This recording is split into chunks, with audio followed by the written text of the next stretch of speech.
Welcome to Vayse, a podcast about weird stuff. I'm Pete C. Hine, and joining me as always is my old friend and co-host. He's been 1 year old. He's been 2 years old. He's been 3 years old. He's been 4 years old. He's been 5 years old. He's been 6 years old. He's been 7 years old. He's been 8 years old. He's been 9 years old. He's been 10 years old. He's been 11.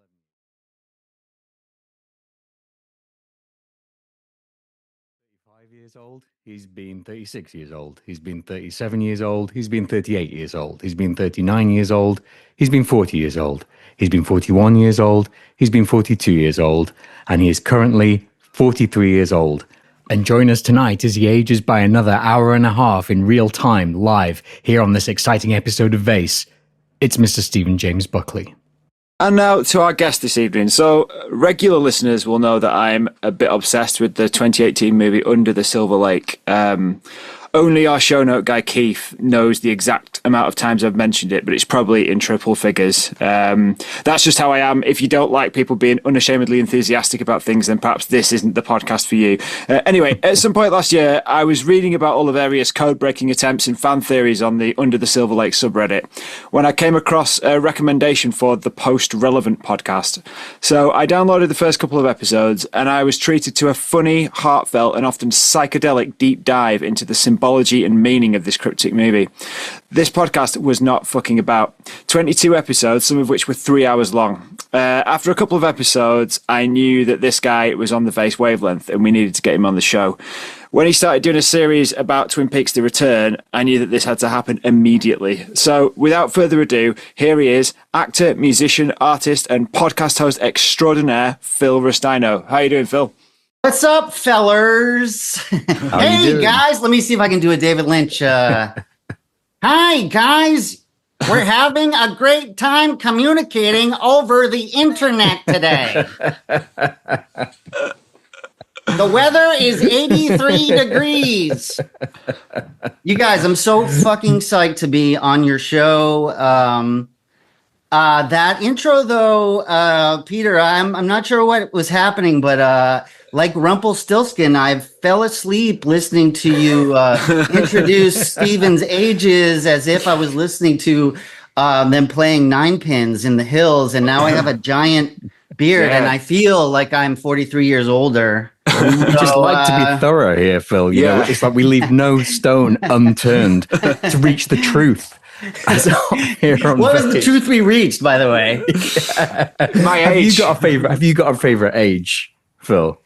I don't think I've had my favorite age yet. Oh, that's I'm still waiting. I'm still waiting. I'm hoping for the best year of my life, you know.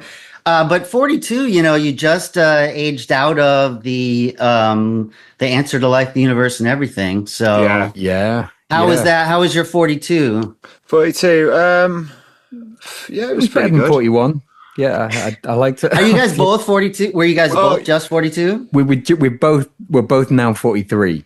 Oh my god! Yeah. So I'm about 4 months older. I was born on Christmas Day. He was born on Easter Sunday. Yeah, we met at school. You see, yeah. What's going on? We've got the Alpha and the Omega right here. Easter, right? Well, Easter is really the real. Oh, the time right now is 3:21. So 3:21.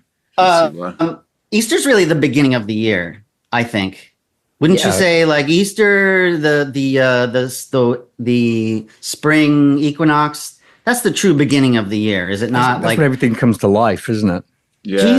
Jesus Day is when everything's the most dead, and then the sun comes back up 3 days later over the horizon there. So isn't that the whole thing about Jesus Day? Is that Jeebus, the day of Jeebus, is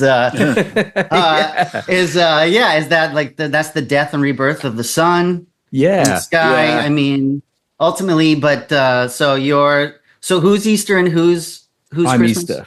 You're I'm Easter. Christmas. You're Christmas. Oh, so you're Stephen James Buckley. I can only refer to you with all three names, just like a guy who's going to assassinate somebody for some reason. You retain all three names. We have to talk about that.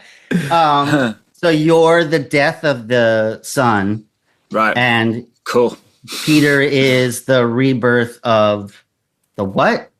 The year? I don't know. I don't know Yeah. exactly. The birth of the new year, essentially. You're the version of Kronos that is the one that eats its children, and Peter is the version of Kronos that is the baby new year, Right. the rebirth of the year. There you Yeah. go. I'm a mere Yeah. baby. I do love eating, so Yeah. But yeah, I'm really psyched to be on your show. It's really exciting to talk to people who are magic based and also in the arts, and because I mean that's a kind of sweet spot for me too, and I feel like that's under the Silver Lake and Twin Peaks. Also, so yeah, thanks for having me on. I'm so excited to see where we go. Yeah. So let's start at the start. What was your first introduction to the weirder side of things, the weirder side of life? I think it was me as a person. Right. Okay. I don't know. I would say I've always been a little weird and eccentric as a kid. I was raised Catholic, and I think that every single guest we have on was raised Catholic. It's just it's like I only ask Catholics on the show. Oh, really? Okay, good. You passed the test. Yeah, keep it pure, right? I'm the only person in the Vayse universe that isn't a Catholic. Have you been baptized though? No. Well, I'm sorry. You maybe want to get off the interview now, then, and we can just talk together as children of Christ. That's why he's the death of Jesus, and I'm the rebirth. You see. There you go. Exactly. Refuse to get baptized. But maybe. But I think that kind of makes you weird. Yeah, because there's all this magic inside of their traditions and shit, and it's like the ultimate magical tradition that got co-opted into a worldwide religion and political force, and something that dominated Western culture and oppressed and murdered millions of people for hundreds of years, thousands of years. So I would say that makes you weird. But then I was always interested in art as a kid, like always drawing, always acting, started acting. My very first role was in like kindergarten or first grade, and I played the White Rabbit in Alice in Wonderland. Oh, nice. I mean, come on, right? Yeah. So that's pretty magical right there. And so I was always interested in that, and rock and roll has always had was always maybe I would guess maybe Kiss. No, I would bet the Beatles were my first favorite band at 4, 5 years old. And the Beatles, the part of the Beatles that I started getting into pretty quickly was like Sgt. Pepper's, that era, Beatles. which is their magical, where they're starting to do magical workings there, So there's always been something weird happening to me from a very early age. Like I remember watching Monty Python really young, 4 or 5 years old, and seeing 2001: A Space Odyssey as a 4 or 5 year old. Wow. And that, watching going to the monolith as a little kid is going to break you open really, really early, So it's always been, I've always been interested in UFOs and Bigfoot and magic and anything that is bizarre and fascinating. And I've always just been sort of captivated by life and how impossible it is that we exist, and what the hell is happening, and why does the world work the way it does, and what is possible. That's a big thing for me, is like, what can we do, and what is out there for us to discover while we're alive here. And that's always been driving me ever since I was a little kid. So when you were a kid, did you find the connection to the sort of media that you were watching and listening to that you have now? Because the deep dives that you do into things like Under the Silver Lake, I'm not as much of a lakehead as you guys, but I mean, how many did you do? 22, was it? 22 episodes? Was it that series? 22 episodes on a film that's like 2 hours long. But it's really 23 because I started in episode 0. Okay. Yeah. Which I kept on saying for a while too. Every time I would introduce the show, I would be like, this is episode 7, but it's actually episode 8. We did exactly the same thing. Did we start on episode 3? We started episode 3. We started really? episode 3, and then it's like it just comes to bite you in the ass, because what happens is then every time someone new comes to the show, people are like, "Where's the first 2 episodes?" And like, well, if it was You me, did it on purpose? You did it on purpose? I think like we actually recorded episodes 1 and 2, but just never released them. They weren't but very like good. we didn't have the gall to pretend that episode 3 was episode 1. So we just said like, fuck it. Yeah, here we love go. it. Episode 3, Well, guys. 3 is the synthesis, right? So it's exactly. kind of another magical moment for you, the way you begin your thing. But just to answer your question, in terms of deep diving with art, I don't think I was deep diving in the way that I'm trying to interpret stuff now, but I was obsessed with amazing stuff like Sgt. Pepper's or Monty Python or other even more basic, some films like Ferris Bueller or something like that, Back to the Future, which also have like things that you can really decode the shit out of Back to the Future if you really want to. Oh yeah.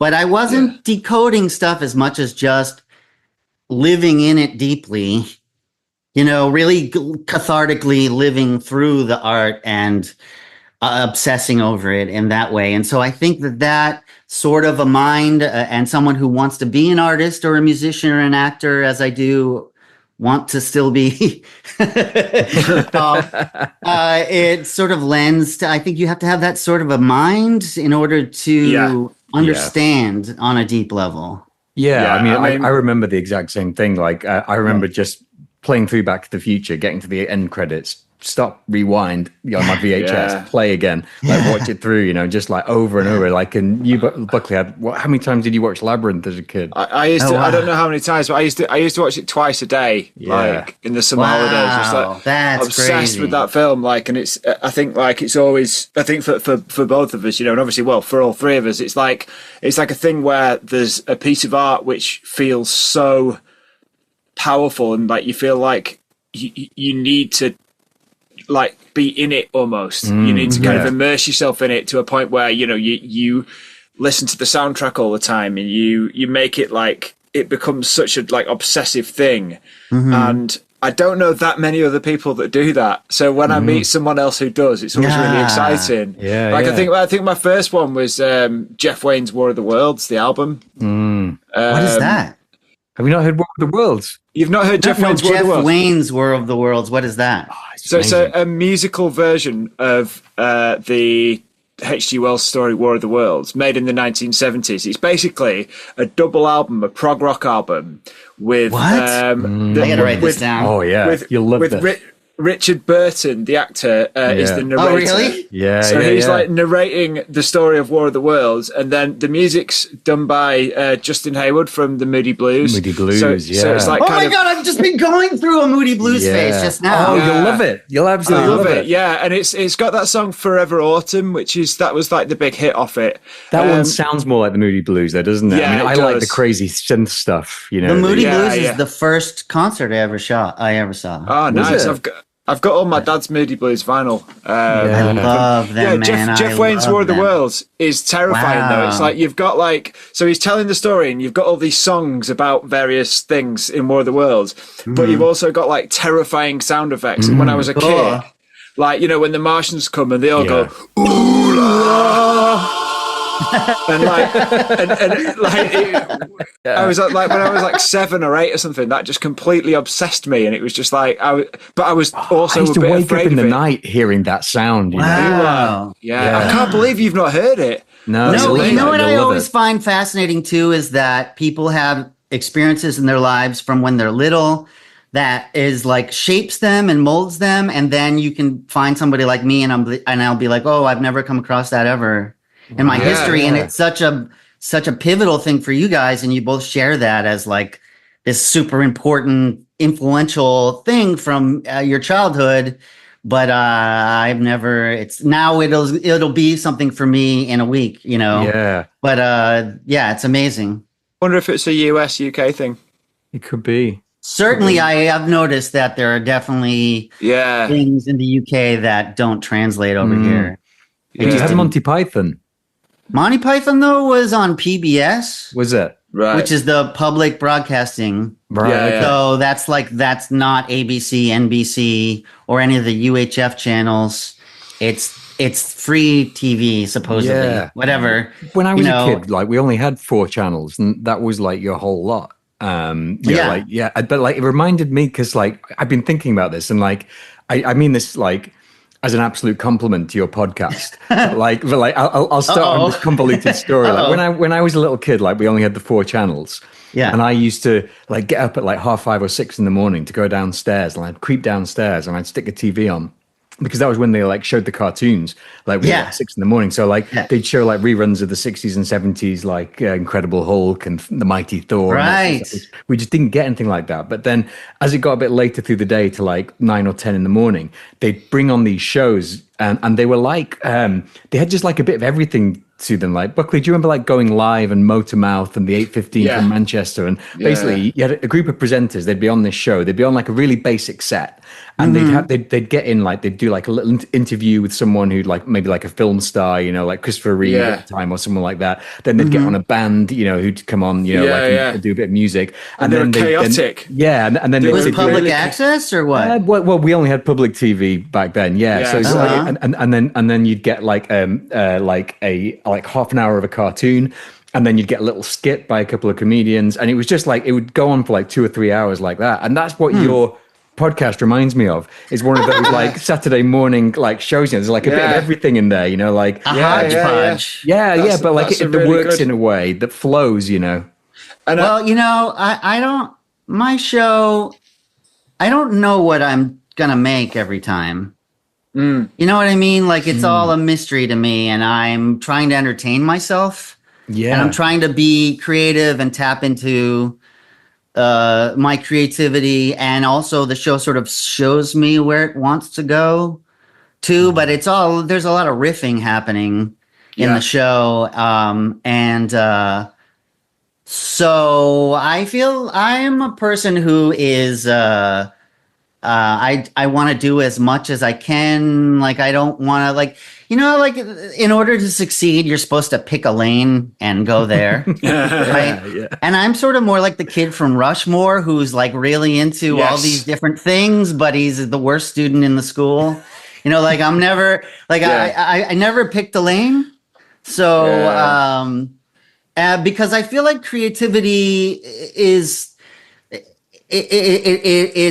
creativity is you're accessing the boundless source, right? You know, like the Star Wars, the Force. You're the creative force itself, and you access it in one way or another, and it comes out through as creativity, quote unquote. But you can be creative as you draw lines on a piece of paper and make a picture, or you can be creative if you make weird sounds out of your voice, or from a stringed instrument or a percussive instrument, and turn that into a song. Or you can be creative by writing down symbols on a typewriter and writing a movie script, you know. And so I feel like the need for humans to specialize comes out of probably the industrial age. Oh, absolutely, yeah. You know what I mean? Where it's like you make rivets. You make rivets. Get on the assembly line and make rivets. That and is it's your kind job. of like that's your job, and that is the way to survive, right? And so I feel like as creative people, we're still coming out of the industrial age idea of how to survive. And so creativity, in order to survive, you have to pick this creative lane and stay there. And I never adhered to that ever. And I always wanted to do more. Like I want to learn to play bass and now, and you know, a bunch of I want to learn a bunch of other skills still. And I'm 54. So I'm still like, what else can I learn to do and make, and what else can I be in this lifetime? And that's what the show is sort of like, what can I do with this show? And it's quite a joyous show. You know, I can hear the joy in it. Show. Yeah, I can hear the joy when you do it. It's I think, like, you know, one of the things I love about it is how kind of unruly it is. It's like it sort of doesn't follow the rules. It's like, yeah, fuck the rules.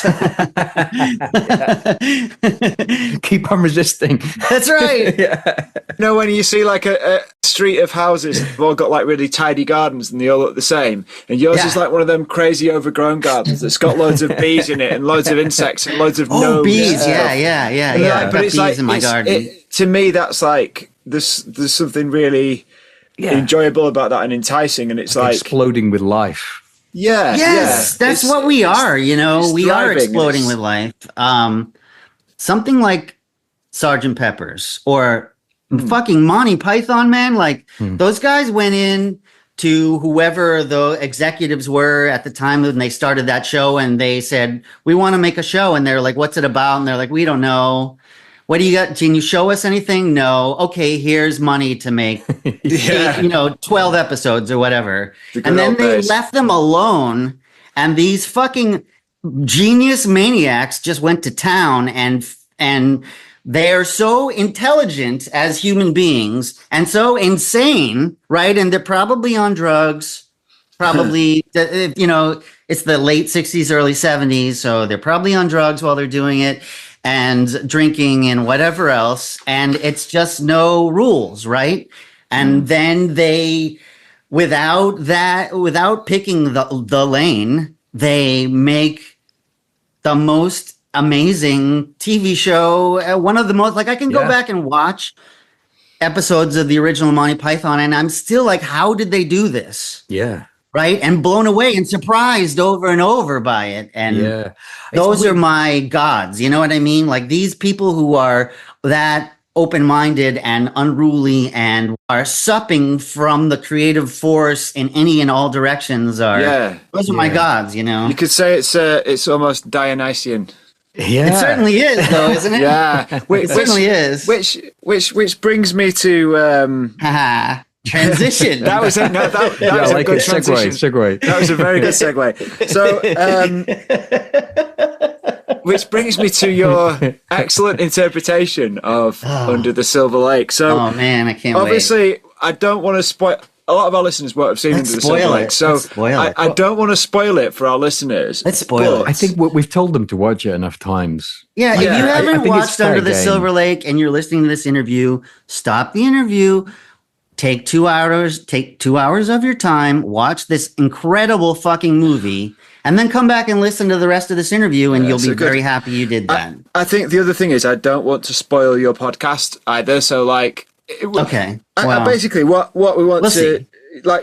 Can you give us some idea of? Can you give our listeners some idea of why you think the film is so good, and explain a little about about the conclusions you came to, about what it all means or what it is, but in a way that makes them want to watch it rather than and listen to your podcast, if you see what I mean. I gotcha. So, you know what before I mean. I do that, I just want to say that I hope at some point we're going to talk at length about the moon. And what is the moon? I want to talk about the moon. Let's talk about the moon. Yeah. Great. So Under the Silver Lake, my origin story with that movie was I was aware of it when it came out. And then, but I didn't see it. What is that? Red Letter Media. Do you guys know that podcast, that YouTube show? No. They're like out of like Michigan or something, or Milwaukee. Right. They're these dudes. They're like total nihilists, but they do this movie review podcast, and they had reviewed Under the Silver Lake. And I don't know if they totally got it because they're sort of a little more in the real world, but they had some appreciation of it. And I remember seeing their review and being like, that's something I should check out. And then I didn't.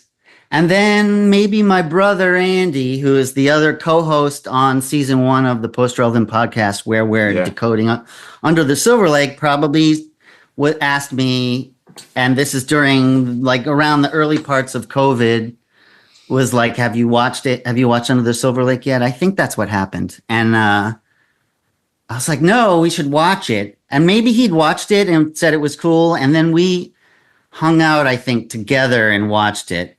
And I watched it, and I started getting this feeling like, you know what? I bet I can figure this movie out. Because I watched it, and I kind of felt like, what the fuck was that, right? I watched that movie, and you can watch the movie and be like, well, that was a trifle, or that was meaningless, Yeah. And because, especially like the main character, he's such a non-entity as a human, Yeah. right? Yeah. Which is fascinating in and of itself. I mean, he's not even named in the film. I know we all know his No. name is Sam, but Yeah. yeah. So I watched it with my brother, and I was kind of like, what the fuck was that? You know what? I bet I can figure this movie out. And I think the moment in the movie that triggered me was there's a moment where Sam, the main character, is with, is it Millicent? Millicent, The rich daughter. Yes, yeah. The rich daughter, and they go skinny dipping in Silver Lake. Yeah. And it's a full moon, and it's a crazy scene, man. Wow, that scene is amazing. But she's wearing this outfit, and it's vaguely Egyptian looking.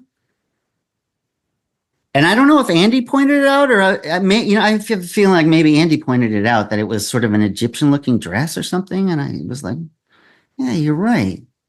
And something about that, like, just like jarred something loose in my head. And I was like, I wanted to do a podcast. I've been listening to podcasts for years and years, and I fucking love podcasts. And I love them because podcasts, you can do anything, right? Like, you can go anywhere with a podcast.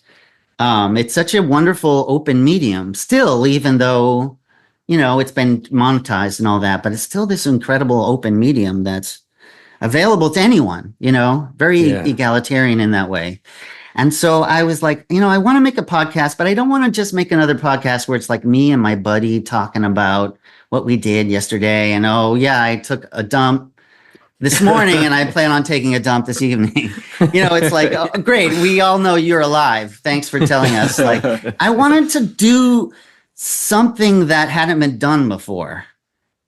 But I didn't know what it was, like, I didn't have a reason to make a podcast. And then I watched Under the Silver Lake, and I was like, ooh, I bet I can make a podcast where I try to figure out this movie in real time. And so that's what we did. So I went back and I watched the movie a bunch of times, and I took 50 pages of notes, at least 50 pages. I bet more, actually. Just insane levels of notes, with every writing down all these lines and beat by beat what's happening in the movie, and symbols that I'm noticing, and things, and what it triggers. And especially there's all this mythological symbolism all like littered all in the surrounding environment all over the film. It's all over it. It's insane. And then I started doing research on it, trying to understand what I was looking at. And Andy and I would get online with Andy, and we'd talk about 10 minutes of the film, and I would go through it bit by bit.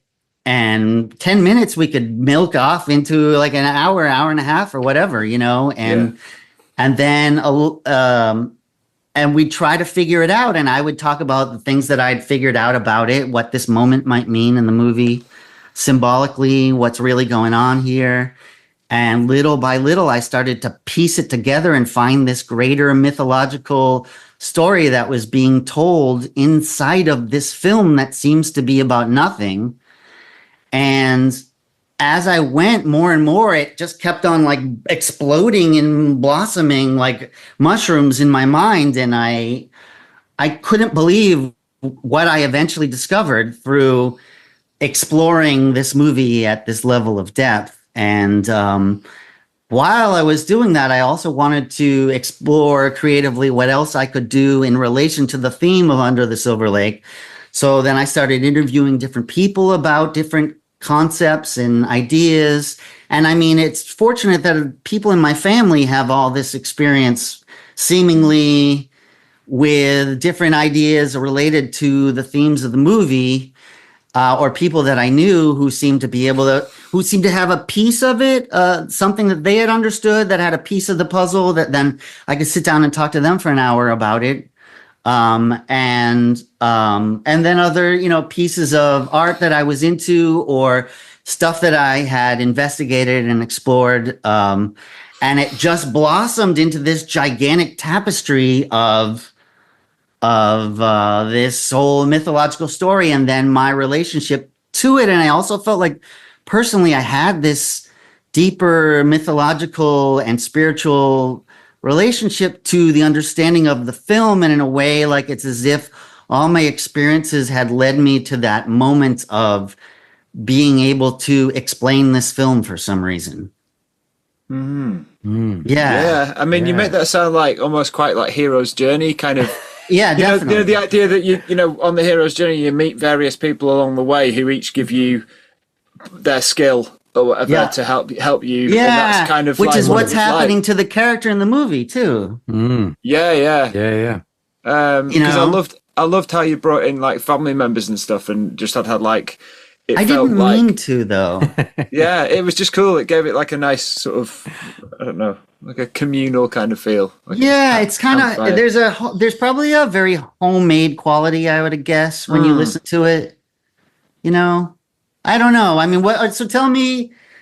I understand, Peter. You were telling me, I think maybe before we started, that you've listened to some of it. Yeah, I've listened to mainly the Twin Peaks one, because I know a lot more. Cool. Yeah, like I know a lot more about Twin Peaks, because the one you're doing at the moment, are you 4 episodes in plus an episode 0 of Twin Peaks season 3? Yeah. With your co-host Justin, who's watching for the first time, I think, is he? He did, yes. Yes. And I've really, really been enjoying it, because you take an approach. Like me and Buckley were talking about it.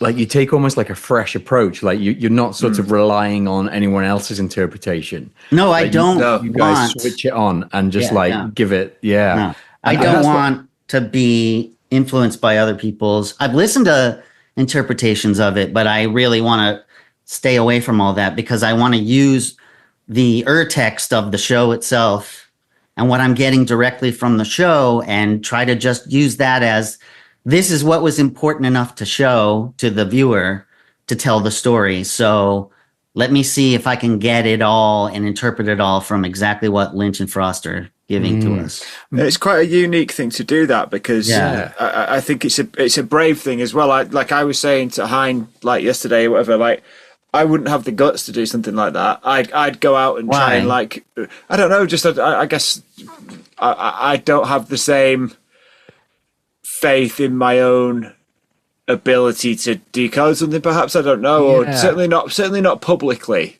Do you know what I mean? Like, well, getting back to Under the Silver Lake, it was doing that allowed me to then try to. I guess I'm trying to level up with Twin Peaks season 3.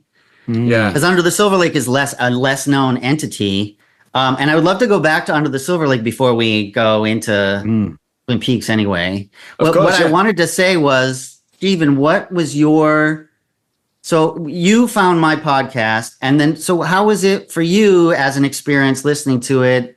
What did you kind of get out of listening to it, and what was it like for you finding this weirdo who's going off in all these directions and trying to explain this movie that you've become obsessed with? Yeah, I loved it. I mean, I'd listened to a couple of, I'd searched on like Apple Podcasts for Under the Silver Lake. I'd listened to a couple of other podcasts about it that were like one episode about it.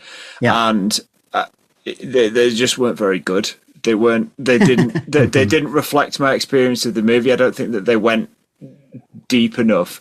And so when I found your podcast, it was like, holy shit, just the way that you go off on these different tangents. And it felt more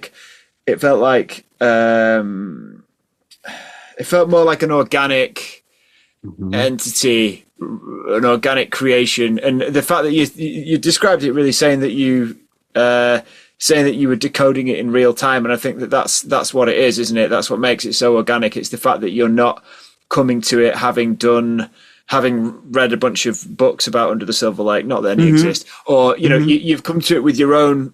There's a purity to what you're doing that I find really admirable and really appealing, and but also I think it's funny. It's a funny podcast. There's a lot of humor in it. Oh, good. And I did enjoy also kind of, there was bits where you got into some quite personal stuff that was quite possibly quite difficult for you to talk about, Mm-hmm. and I enjoyed that side of it as well. I thought that made it into, it added to the experience. And then, there was the family members coming in and talking with you, gave it a sort of really nice kind of community feel to it, and it just felt kind of it just felt very warm, very inviting, very great. Yeah, it was just great. And obviously the depth of the analysis was insane. I mean, I didn't there was none of that I picked up on whatsoever. I picked up on like one or two things, but there was barely anything. And I guess I'd never really gone that deep into a film like that before to that level. But I don't think there's that many films that exist that you can do that with, where there's an intention. I wonder. Yeah. I mean, clearly that movie is designed that way. Yeah, It's a giant code. The whole movie is a code, right? Yeah. And it's about codes, and it's about deciphering codes, and it's about the obsessive mentality of the people in the modern age and what we've turned into, sort of, where we're breaking down things, and then breaking down the things we're breaking down, and then breaking down the things that we're breaking down, and you know what I mean? Like, it's this level of minutia that we're investigating the world at now because of how we're communicating with each other through the internet and the access to everything that now we all have together as this sort of weird worldwide unimind that we're kind of turning into in that sort of mycelial way. This greater, we're all like these little tendrils of a giant underground mushroom that's all calculating and computing like the reality in all these different ways. We're like a 8 billion blind men trying to decipher what an elephant is, right? All together now. Yeah. And so that movie, it stumbles upon this sort of modern psychosis that we're all kind of in the middle of experiencing.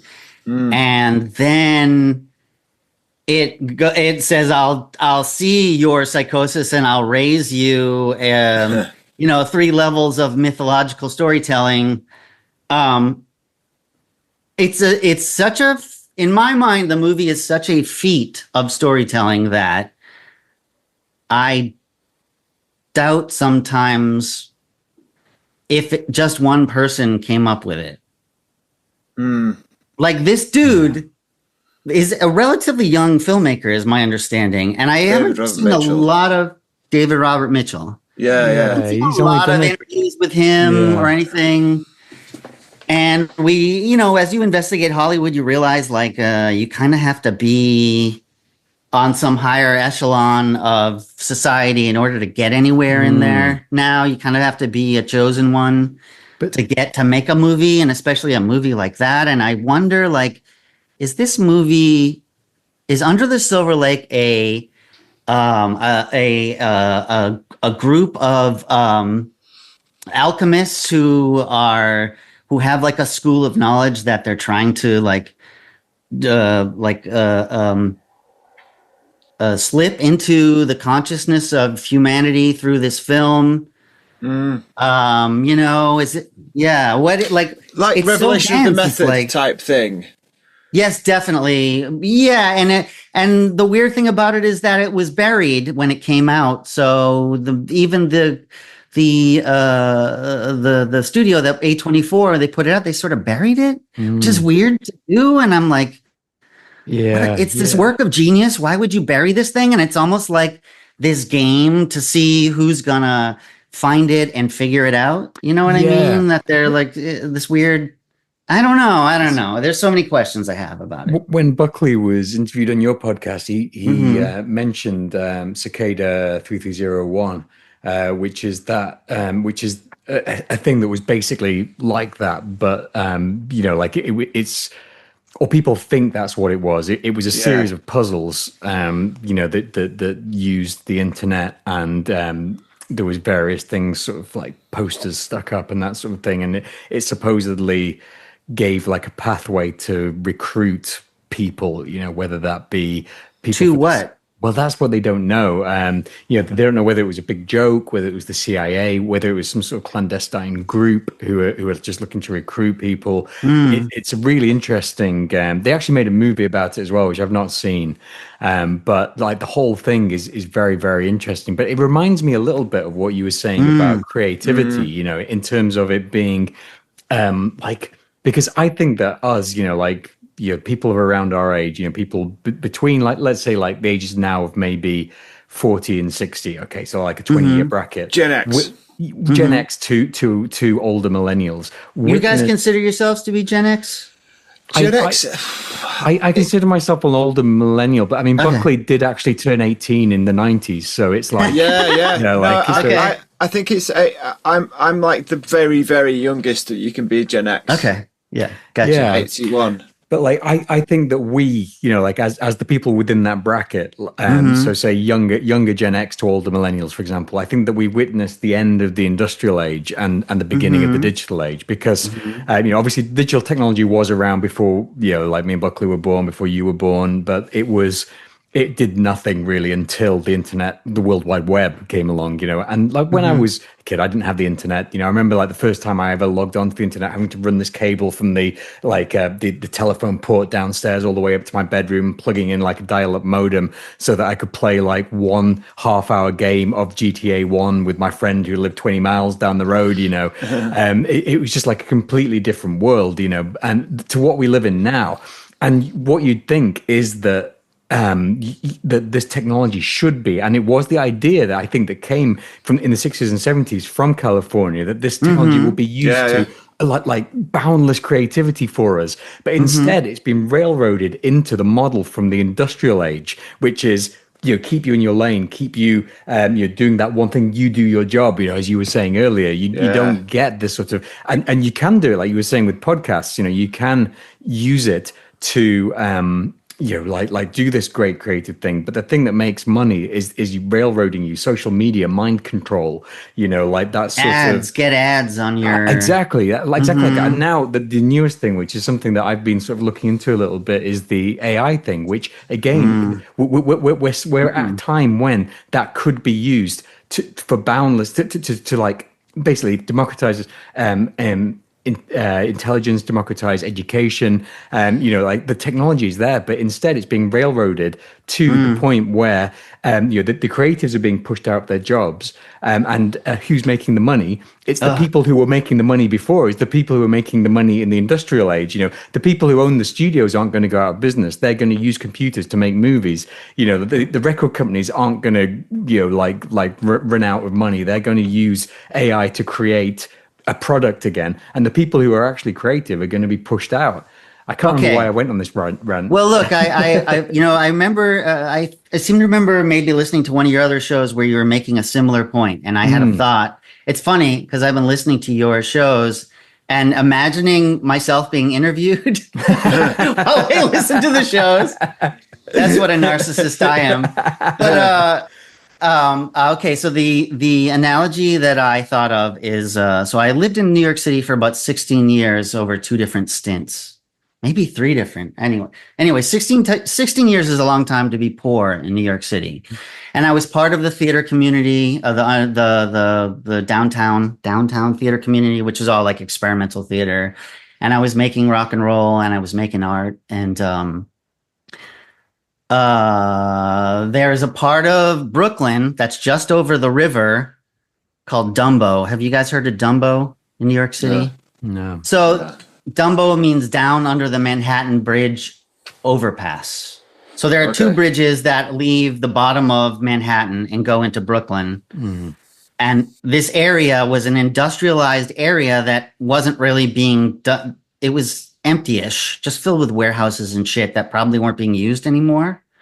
And so probably I would bet in the 90s because I had been in a theater company and the guy who ran that company started another theater company in Dumbo in a space that I think was given to him by some benefactor. It's this huge space that if you were renting it, you would probably pay a shit ton of money for, but I think he was being given it for free. And so Dumbo was this industrialized, unused area of New York City that I'm assuming the people with all the money wanted to turn into a place that they could monetize and make like expensive high rises and, you know, pricey food shops and stuff like that in, and, you know, get all this money out of the area, but they currently weren't. So they move in all the theater artists and the visual artists and the musicians, and they all start getting warehouse spaces in these empty buildings. And they start making music and making theater and making art. And it turns into this place where people start going to see a cool experimental theater show, sometimes on large scale, you know, or a great rock band or a wonderful art exhibit. And it grows and grows and grows until it turns into now there's a street on Dumbo and there are people from all over the world that go there to get their photograph taken there so they can put it on Instagram and say that they've been on this block in Dumbo. And it's a worldwide phenomenon where now any tourist from anywhere will come and put their photograph in this one block in Dumbo on Instagram. And like everybody, I guess, knows like, oh, that's that spot, right? Whereas I knew in the 90s, that would be probably like the block, you know, where you go and smoke pot or whatever, you know, like it was a nothing. It was a nothing. There was nothing there. And so they move in all the creatives into these areas. This is a New York City thing, especially into these rundown areas. They move the creatives in there and they build up the culture. And then the people with the money come, they swoop in and they take it back over and they turn all the shitty, terrible places into high rises and expensive places and they exploit it. And so that is my analogy for the internet.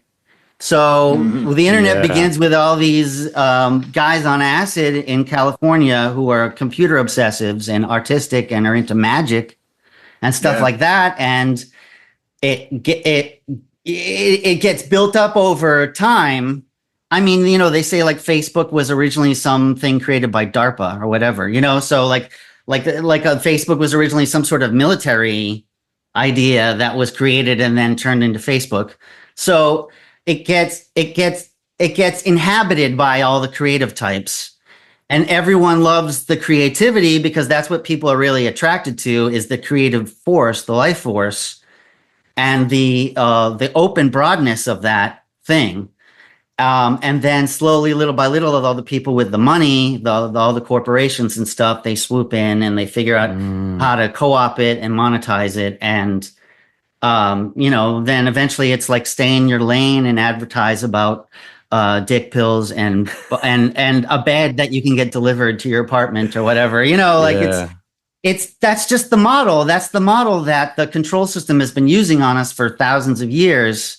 And we forget that that's the same model they've been doing to us forever. And that that's what's happened to the internet. I think because it's so vast, it's really hard to totally turn it away from being a place where the wild, wild west can still exist. Yeah, for sure. I mean, it's really shows the two sides of all of that. It shows the two sides of human nature, doesn't it? You know, with the one hand, we feel like we need to create, or a certain amount of the population feels like they need to create for no other reason that they need to do that.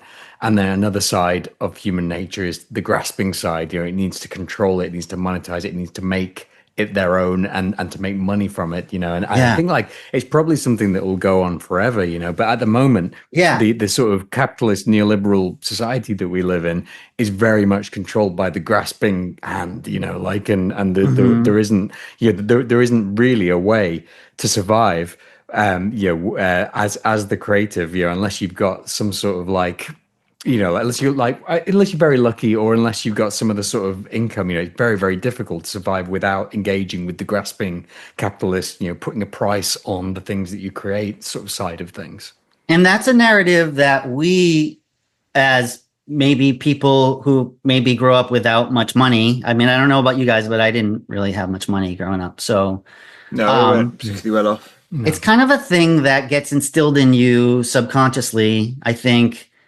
And then I think I think you then manifest it as a reality as you get up and as you grow up, and you're not aware of those shadow parts of yourself that have already made these decisions about things like money or before you were conscious, and so I think what they want is for us to be pigeonholed into these lanes like that, and think that that's the only opportunity that we have, is to condition ourselves into a lane. So, and we see, okay, this lane makes money if I do this and talk about this subject matter in this way, in this format, and use advertisements, and often you can't get those ads unless you get a certain amount of audience in order to get the ads. So you already have to conform. That's again, like how Hollywood works, is like they're constantly all these like levels of conformity that you have to go through until you're the perfect mind wiped, mind control slave that they can use to promote whatever the agendas that they have are.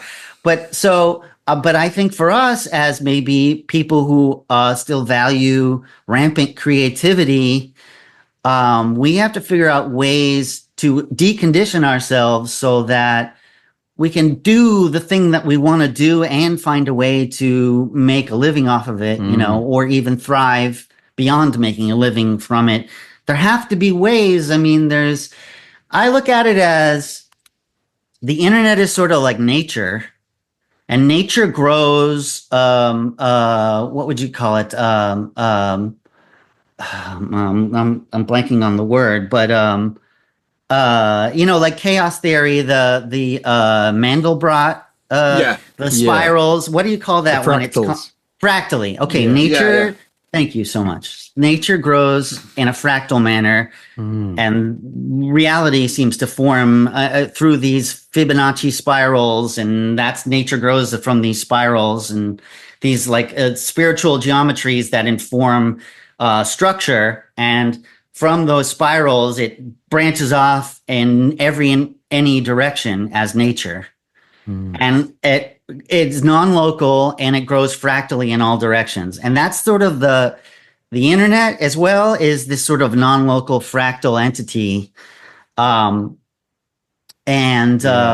we have to do is keep on reminding ourselves that it is that thing, and that the control system likes to dominate nature. I mean, that's that Christian thing of go out and dominate the land, right? Is like, for some reason, I don't know what their deal is, but that's there's no need for that, right? Like, that's not necessary. No need for it whatsoever. No need for it, really. I mean, not cool. We can live in harmony. It's not cool, man. Hey, man, it's not cool. It's not cool.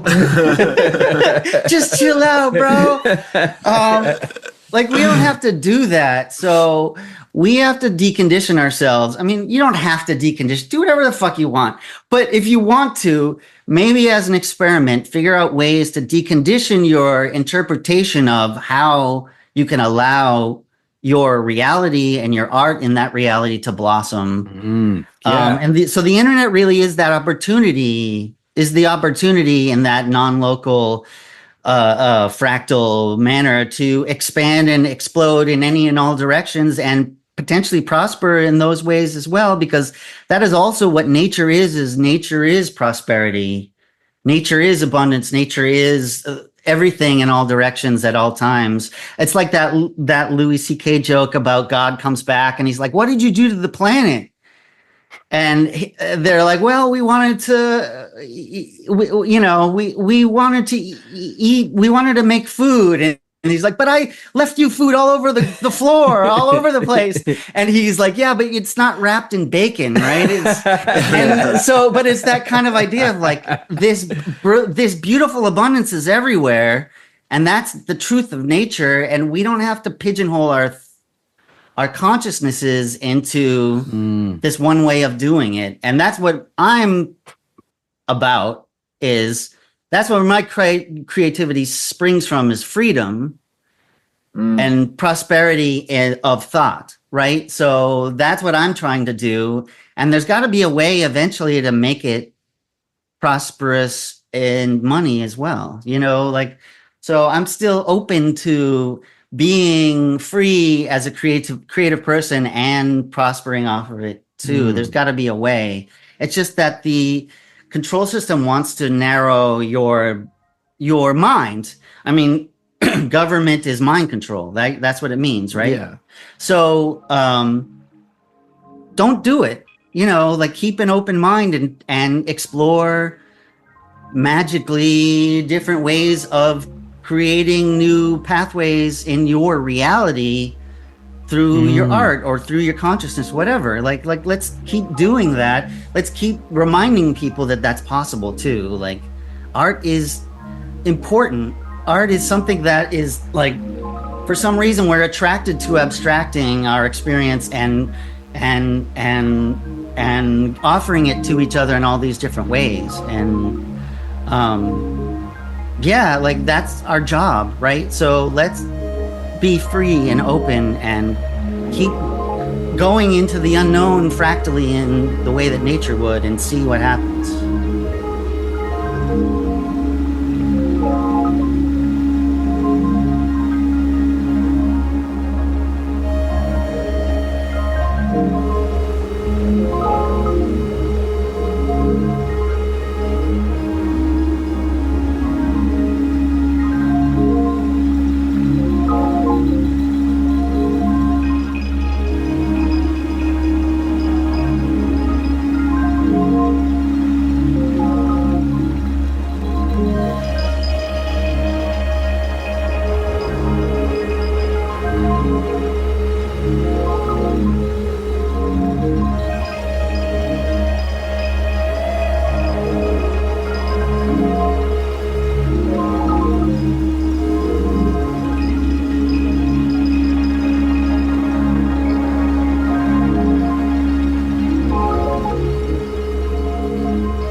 Are you in LA, Phil?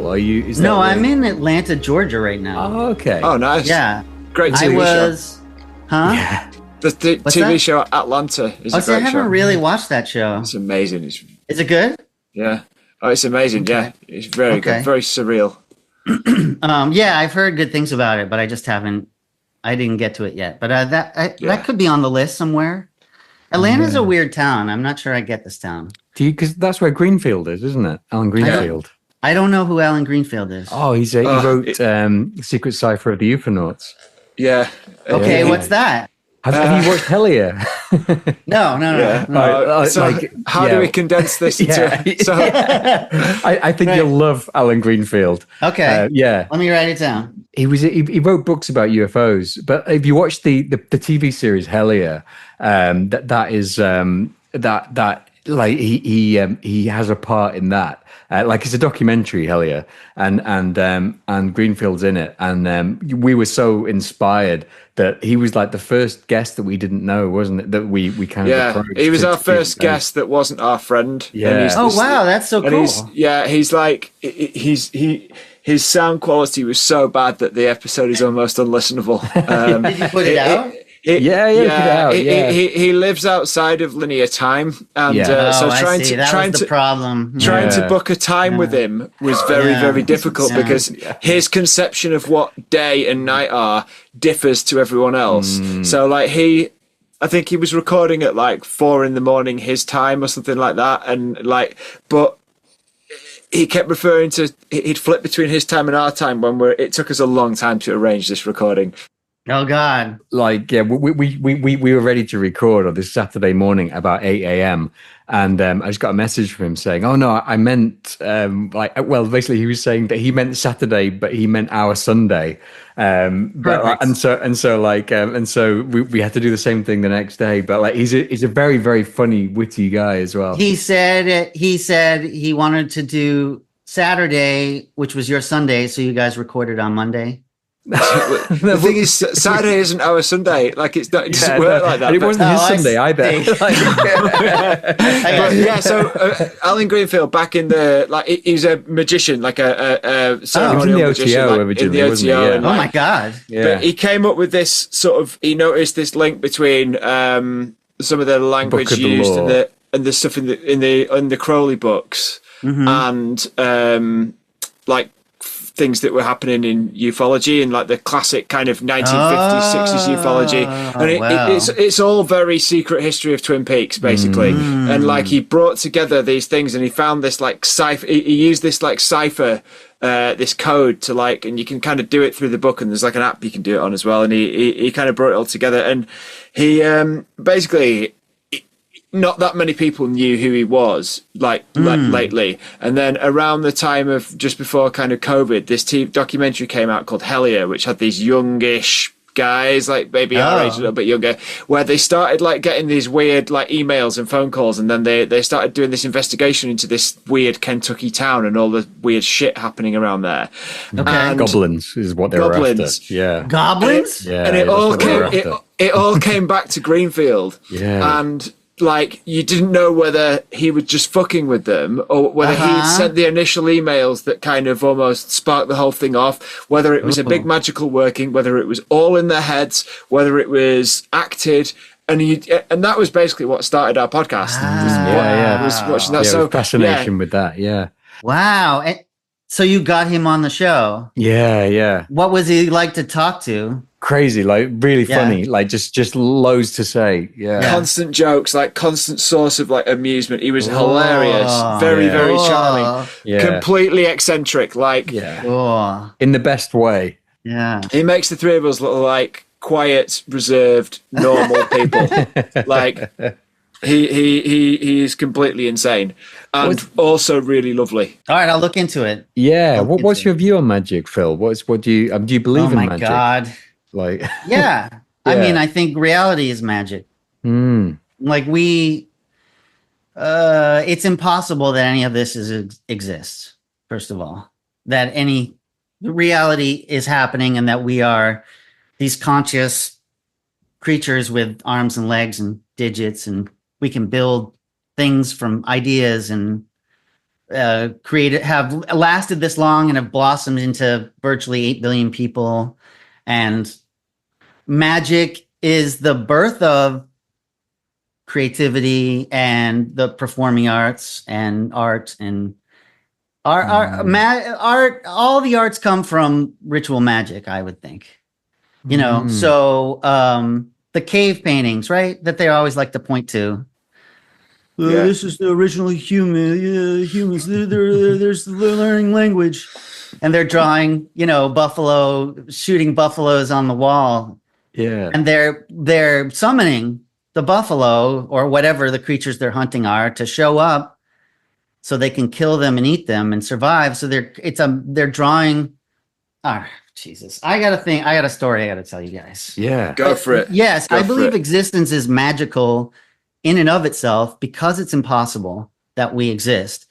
And so consciousness, in the same way that I was talking about art, consciousness defines reality in different ways. And magic is playing with consciousness, right? Ultimately, think about things like spells, right?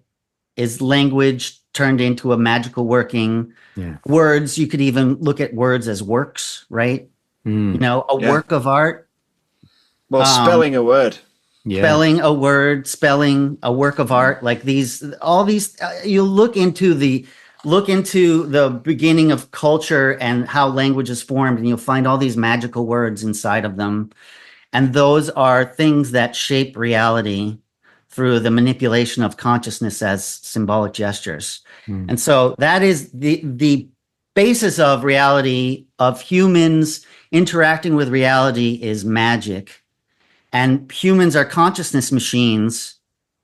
We're like these divine creatures who are individuated pieces of the infinite who have come here to forget that we are infinite and have these individuated experiences. I'm Phil today, right? But when I'm dead, I'll be something else. But I've come here to forget and have played the game of remembering throughout this lifetime or throughout, billions of lifetimes potentially. And so it's this infinite consciousness imposing this experience of limitations and then playing with the imposition through manipulation of consciousness in all different ways, and that's magic. And okay, so I'll tell this story as a way of how I potentially can view magic. When I started to wake up, sort of back in the 90s, and I was living in San Francisco, and I had gone through like some really traumatic experiences, and then I had been in a theater company that went to Prague and performed all over the streets of Prague for 12. We did a 12-day long play all over the streets of Prague, and it was insane. And I remember taking, at some point in the 3 months that we lived in Prague, I took this powerful, the strongest acid I've ever taken, which was Albert Hoffman 50th anniversary LSD. Albert Hoffman's the guy who supposedly invented LSD. Yeah. And it had a picture of him on his bicycle cab. And this acid was strong as fuck. But anyway, by the time I got done with all this couple of years of a lot of intense experiences and insane things and suffering, I ended up in San Francisco, and I started having these experiences where all these synchronicities started happening to me, and my brain was like broken open, and I was not in a balanced state. So it wasn't fun. It was difficult. But there's something weird going on in San Francisco, and probably because of all the LSD that's happened there, and all the, San Francisco is a very magical, it's a very magical town, and there's a lot of weird stuff that's come up out of the Bay Area. It's no less than the internet, itself, most likely. So it was like the mid 90s, and I'd be walking around sort of this broken open person, having all these weird synchronicities happening to me. And while this is happening, I'm drawing and writing a book. Okay. I'm drawing a graphic novel. I'm a huge comic book guy. I've got Alan Moore's Promethea on my shirt. Oh, nice. Yeah. Yeah. I wore this for you guys. I like it. Yeah. I couldn't quite see it, but yeah. Oh, what a book. And that's a magical work. Yeah. But, so I'm in San Francisco, and I'm writing and drawing this book, and there's a character in the book that is essentially this homeless Blackfoot Indian man that I met in Seattle a year before. Had just one interaction with this guy, and he was like a space alien. He was a homeless man, an alcoholic, but he sort of spoke in sort of almost like Zen koans. He was sort of like this magical creature. And I talked to him, and it affected me. And so a year later, I started writing and drawing the book, and he was a character in the book, and he's a homeless Native American man, Blackfoot Indian man on the street in the book as well.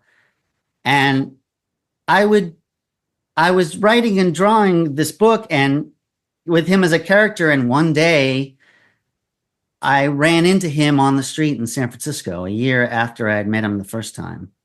But I'd been writing and drawing him in this book, and there he was in San Francisco. I met him originally in Seattle.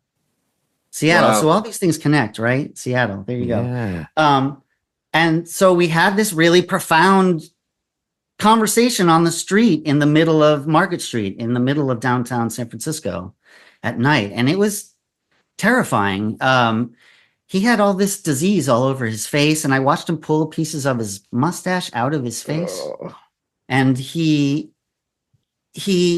said more profound things. And then I bought him alcohol, and I watched him down like a whole eighth of vodka or something all at the same time and pass out, and I left. And so but I'd been drawing and writing about this guy, never expecting to see him again. And then a time went by, maybe another year went by, and I went back to writing and drawing the book again. And there was an earthquake, and I'd been writing and I'd been drawing pictures of him going through the garbage. And I was in the same area of town where I'd met him a year before in San Francisco. And I'm there, and I think I might even have the pages of the book on me. In fact, the time when I ran into him a year before in San Francisco, I had the book with me, the pages of the book with me. And he comes around the corner all of a sudden and walks straight up to a garbage can right in front of me and reaches in and grabs some garbage and walks away. That is so fucked I was up. like, what's going on? Yeah. And then maybe that night or a day, I would work some job, and at like 2 a.m, I rode my bike to the exact same spot that I had met him a year before, and there he was again. And I think I bought him soup and talked to him again. And like, so I'm writing and drawing this guy, and he's appearing in the world. So I'm writing him into reality. And so maybe it might be that same year, it might be a year later. I had this temp job where I was working and just doing computer like data entry work. And I met this woman at the job, and she was a witch. She was a good witch, though. And I told her my story about this guy. And she was like, you know what? I'm going to see if I can do something for you. And so she went away, and she came back one day, and she gave me this crystal in a pouch. And she said, this is a healing crystal. It's been blessed by a Native American holy man, and I've done some stuff to it as well. And you're going to give this to this guy. His name was Gary. Give this to Gary the next time you see him, and this will return his soul back to his home. I was like, okay, no problem. So I wear this thing on my neck, on a pouch, on a necklace for a few weeks. And it's the middle of the summer, I think, and it's a blue moon that month. And a blue moon is 2 full moons in 1 month. That's why they say once in a blue moon, because it happens rarely. I think it might happen every year. I'm not sure, but that's what a blue moon is 2 full moons in 1 month. So it's a blue moon that month, and I get fired from the job. It's weeks later after she's given me this crystal. I get fired from the job. I leave the job. I get on a train downtown in downtown San Francisco. I go a few blocks down the downtown street. I get off the train, and there's the guy again. And he's just lying on the street, you know, against a building. And I'm like, holy fuck, what's going on? And I go, do you remember who I am? And he says, yes. I show him the crystal in the pouch. I go, do you know what this is? He says, yes. I don't know if he knows what it is or if not who I am. I mean, he's a space alien. He's not a normal person. And his brain is addled by intense amounts of alcoholism and whatever else he's doing on the street. And I said, this was given to me to give to you, and it's supposed to return your soul back to your home. So I take it off and I give it to him. He puts it on, and then he kind of like passes out or something. And I turn around and I walk away. I think I get back on a bus or a train, and I never saw him again. So that I tell that story as to say, like, that was, and this was the beginning of my sort of spiritual awakening as well. My whole life sort of went off in this other whole direction after that. But my experience was I was writing and drawing this story about this man, and he was appearing in reality. And so that was a magical event in my mind. Yeah. And I mean, it had a witch in it and a stone and a blue moon. And I mean, it was like this mythological hero's journey thing that was happening to me as a young man that I didn't understand, but that I was open to the experiences of. And it had all this synchronicity entwined in it. And so what I kind of learned from that experience was like, I made that happen in some ways. I mean, it's like with like Alan Moore, you know, the t-shirt you're wearing. I mean, he wrote about Constantine, didn't he? And Constantine actually, he met him a few times, you know, like Constantine actually. Is that what Alan Moore says? Yeah, yeah. And then another magical person who writes the graphic novels, Grant Morrison.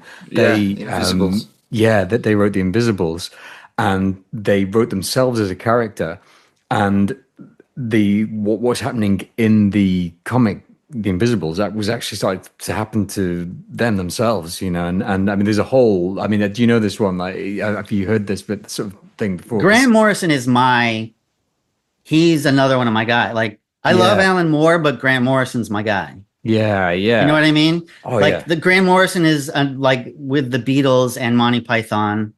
Grant Morrison's one of my texts for I started with the Doom Patrol. That's my Grant Okay, Morrison yeah. initiation, which I fucking love that run on the Doom Patrol. And he showed me, I was like, wow, you can do this in a comic book. I can't Yeah. believe that someone's doing. I absolutely love what he did in the Doom Patrol. So by the Yeah. time we got to the Invisibles, yeah, I mean, I'm like well on board. I'm totally on board the Grant Morrison train. And you ever see that speech that he does where he's on mushrooms? And where's that? What's that convention that he's at? Disinfo.com. Disinfo. Disinfo. Okay, is that was that like a real thing in England? Like, is that it was a TV show on Channel 4? Yeah. What was it? Tell me more. So I've got a book about it somewhere, but Me too. It was. It was a website. How do you describe it? Yeah, there was a website called disinfo.com.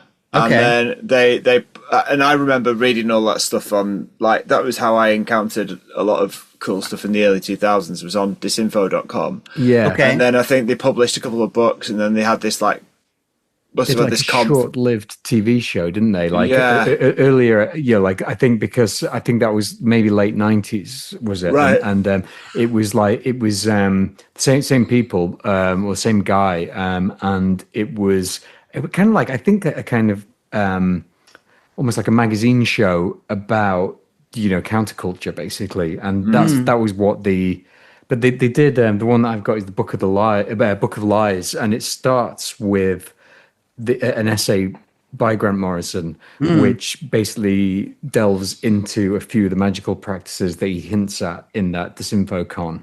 Yeah. Chaos magic stuff. Yeah. Chaos magic, sigils and invocation and all that kind of thing. Mm-hmm. Yeah. The other thing that I thought of that came to mind when you told that story was all of Joe Matheny's stuff with I was thinking that characters as well. Like I listened to that show that we talking about Ong's Hat. I'd love to hear more about that. Like, what was he? So it sounds like Ong's Hat is some sort of magical working that was online or something. What was he doing? Yeah, it was like I'll send you some links afterwards. But basically, he kind of wanted to create this like almost like a living book. And he kind of almost made his own conspiracy theory about a group of scientists and mystics who found this created this portal to another world. But he told the story by sort of seeding it into like early internet forums and stuff, and then leaving like pamphlets and magazines. But it's not like a book. You can get it as a book, but it's like it originally took place as like a book. It was like a book catalog, and the catalog kind of tells the story via the books in the list and stuff like that. It's an amazing thing, and it's a work of art rather than not like one book or one website. It's like a living thing. Yeah, it became sort of a conspiracy theory, and it kind of started spreading itself, and then bits of it kind of weird shit started to happen, and then it kind of paved the way for like alternate reality games and stuff like that, because it was sort of like a game. And it like you, his background, he had quite a bit of theatre and improv in his background, so like he did see it as almost like a work of theatre and stuff like that. But yeah, you'd love it, man. It's really interesting. Complete's out now, isn't it? And you can get the audio book, and it's got Joseph Matheny, Sequoia Kennedy from the Nonsense Bazaar, and Buckley did the music. I did the music. Oh, really? So he explains. I'll send you links to it all. But yeah, Matheny's a fascinating guy. So he's always worth listening to. He has a Substack as well where he like writes a lot of stuff. But he's got sort of he's told us a few stories. I think he tells a few more in Ong's Hat Complete, doesn't he? About like the homeless guy that he. I've forgotten what his name was now, but it was like the same name as the computer, wasn't it? Yeah, it was like the character that come out of the AI that he'd made, the early AI. Yeah. Or where he met a character that he invented. Did he meet him in reality, or he had the same name as? Oh yes, I remember him talking about that. Right. Yeah, but he was saying that the guy was sort of a schizophrenic, and but he kept on appearing wherever he was. Exactly, that was really similar to your story. Yeah, and also you're right. And he was there. He was also there in San Francisco when the earthquake was happening as well. I know, San Francisco, man. There's some real crazy vibes going on in San Francisco. Wachter spent time in San Francisco. You know, the chaos magician Aidan Wachter. Because that's where he learned a lot, and that's where the black squid cult thing that we talk about on our interview with him was all done in San Francisco. Okay. I'll have Yeah. to look into that. I don't know anything about the black squid cult. I could see Phil's eyes just widen when he said black squid cult. He was like, yes, I want in on this cult. I was exactly the same when I first heard it. Well, the thing is like, you know, magic is dangerous too. Like you can end up in all these different weird cul-de-sacs that you don't want to be in too. Yeah. So I don't know if I want to meet the black squid cult. It doesn't sound good. Have you ever done any magic, practical magic? Have you done chaos magic or anything like that? Maybe just dabbled a little bit. The Catholicism embedded so much fear of Satan in me that same, I have a very difficult time really indulging in a deep way in that stuff. But at the same time, I've had so many weird things happen to me that I probably interfaced with shit magically without even understanding that that's what was happening. So, yeah. I mean, I think there's probably the Venn diagram crosses over quite a lot between magic and other sort of consciousness expansion projects. I did it all by accident, probably. Yeah. You know what I mean? Like the magic is purposeful. That's the thing about magic is like intention and ceremonial intention. I mean, that's why I was mentioning Catholicism when we started talking as this giant, the biggest magical practice in the world. Like they've ritualized all this stuff into. I mean, it really worked for them. It really worked out for them. Yeah. Their magical thing. You know what I mean? They're doing okay, aren't they? It worked. It worked out for them to quite a degree, and I mean, I think I really do think culture is a magical work, and that our culture is spells that have created reality around us without us understanding it. You know, and so part of an individual's experience, if you want to. Understand magic. Oh, it's 4:44 on my clock now.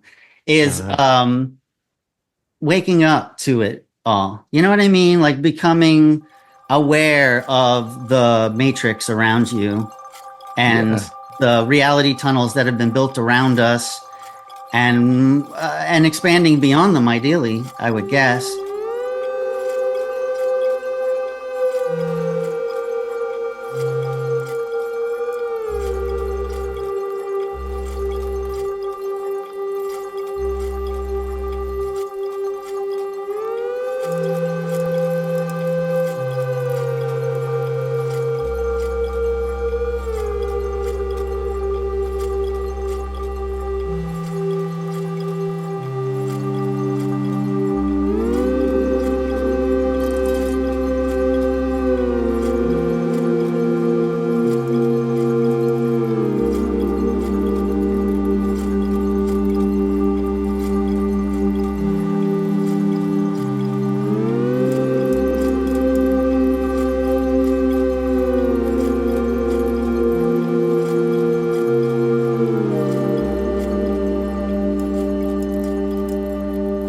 It's weird as well that you want to talk about the moon so much because so I get periodically people wanting to talk to me about the moon, and there's so Lauren Fetterman, he's been on our show, the guy who did my tattoos. Oh, nice. He when I go and see him, he tells me about the moon, you know, like saying that I have like the moon qualities because we did an episode with him and he described this magical clock that he invented and a magical calendar where he could basically track personal symmetry within his life. It was absolutely fascinating. I've never met anyone who's done anything like it. It's insane. It's crazy. And he even built a watch based on it. You know, like if there was, you know, he did all this stuff. It's really crazy. But basically, he sees this symbolism within his life, and he says that at the times of the moon, I usually go to him for a tattoo or whatever. And, really? Yeah. And what phase of the moon? I have no idea. I think he sees it as a planetary, as sort of magical planets, you know, where the where the moon was considered a planet. And then recently, I was talking to Duncan Barford, who's another fantastic writer, like an absolutely like his output is absolutely I mean, if you manage to get hold of a copy of The Baptist's Head, it's called, which is this big, thick book by Eon Press, where Duncan Barford and Alan Chapman, both as chaos magicians, they sort of like run through, they keep a diary of the rituals they're doing, just in sort of the 90s in Britain. And, they get knowledge and communication of the Holy Guardian Angel and all this stuff. Wow. The Baptist Head is absolutely fantastic, but a lot of Duncan's writing is really good. He's actually got a new fiction book out at the moment. He's done Occult Experiments in the Home is one of his books, like really interesting stuff. But I was chatting to him recently, and he recommended The Moon as well. He was saying about you recommended The Moon. Recommended The Moon. Yeah, he recommended looking to the moon. Is it like, can you do that? Can you do that? I didn't know you could do that. You can do what you want, Phil. He's like, have you tried? Hey, Peter, have you tried the moon recently? It's up in the sky. It's up in the sky. He was talking about the tarot card. The moon. Oh, I see. As a tattoo. No, as something to look into. As a magical. As a have you tried the moon though? Yeah. Well, I this is what I want to talk to you about. I want you to tell me about the moon. And you recommend it to me, try and turn my head a bit. Okay, so we're back to Under the Silver Lake again, because the central theme of Under the Silver Lake is the moon. Under the Silver Lake, under the silver moon, the silver screen. Silver is the moon, is a moon color, right? Yeah. Even just thinking, you were talking about the calendar. Obviously, calendars are based. They should be based around the cycles of the moon. And that's why we should have 13 months of 28 days. They fucked with it. And that makes us out of time. In a weird, it makes us wonky with time in a weird way. But a month is a month. And Monday is Moon Day, right? So, I mean, even baked into the calendar is the moon. But under the Silver Lake, the triple goddess, the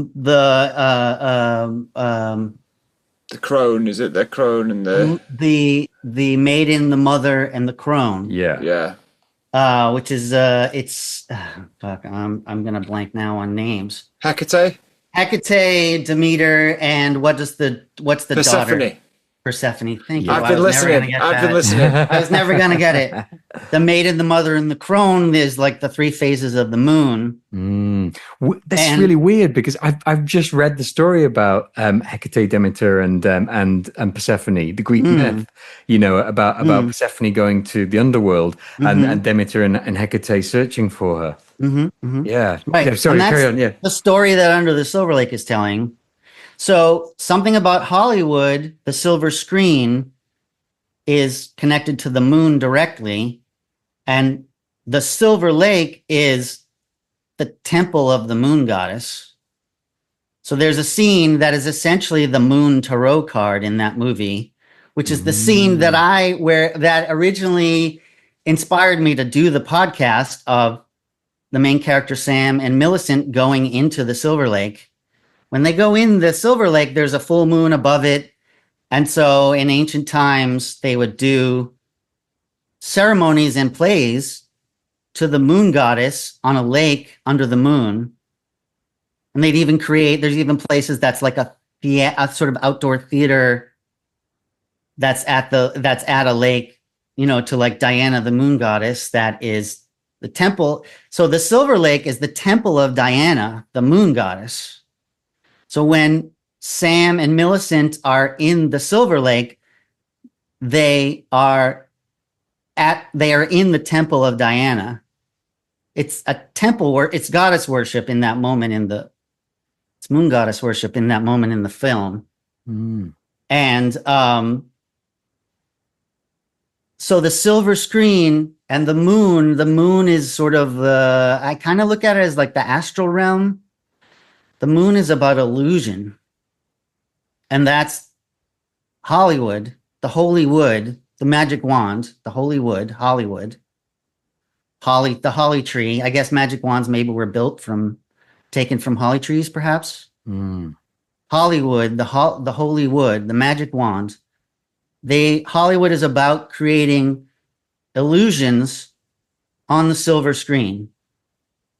Okay, for people as a form of essentially mind control. The silver screen is reality being, or illusion being projected onto the moon, essentially. This astral realm of ideas, this mythological realm of ideas. The moon. So the moon is this certain level of reality that is about projecting illusions. Silver screen. Okay, so that's Hollywood's job. And they worship, among other things, this moon goddess thing. And so magic is about manipulating reality, and originally, or at least in some Western traditions, come from this moon goddess worship. The mother, the maid, and the crone, the three phases of the moon. And that's witchcraft. So so when I was in maybe fourth grade, I was Macbeth. And I did Macbeth. We had some teacher where in my elementary school where you get into fourth grade and she would do a Shakespeare play with the kids. And I was already acting. So I got to play Macbeth. And one of the central images of Macbeth are the three weird sisters. They start off the play. They're creating a magical spell, and it all goes terrible, right? Yeah. And that's the triple goddess. That's the moon goddess. That's magic. That's this form of spell casting that exists that's connected to the moon, and it's about manipulating reality. And so, all right, so I had this experience somewhere in the mid-90s. I was in the Bay Area again, and I had friends that would go out into this place in the forest, and they would do like dance parties out in the forest somewhere. And so I remember going on this one party. It's maybe a group of like 50 people ended up being there, and everyone was going to take ecstasy and party all night and dance, a dance party. And the really cool thing about being in the Bay Area in the 90s was the dance parties were awesome. I got to go to some really great dance parties. So we all stood around this is weird now I'm thinking about this. We all stood around this little body of water. It was like this little pond that was there and on the lands, and everyone took what was supposed to be ecstasy all at the same time. And it was still daylight. And then, time went on and the dance party started happening and whatever. And so instead of having this amazing time tripping on ecstasy and dancing all night, I felt terrible. And it was this really heavy, awful feeling. And I couldn't talk. And all I could do was sit on the ground.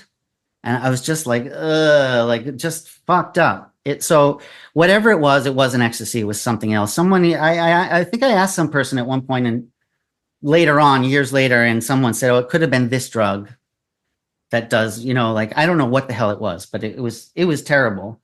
But at any rate, so I'm alone that night in the forest, and it's a full moon out. And I'm on this drug, whatever it is, and I feel terrible. And I'm looking up at the sky at the moon, and emanating out of the moon is a network of lightning bolts. And it was like here's the moon, and emanating in all directions, all across the night sky are lightning bolts coming out of the moon like a net. Wow. And they're sort of radiating, pulsing. So it wasn't like the moon birthed the lightning bolts, but it was like as if it was a net that was being generated from the moon, the full moon, a network of lightning bolts that went across the entire sky. And I remember looking at this and being like, wow, this is like, I've never seen that before. And, you'll see that with a lot of magic, and with the moon goddess traditions, there's psychedelics that is an intrinsic part of the Eleusinian mysteries.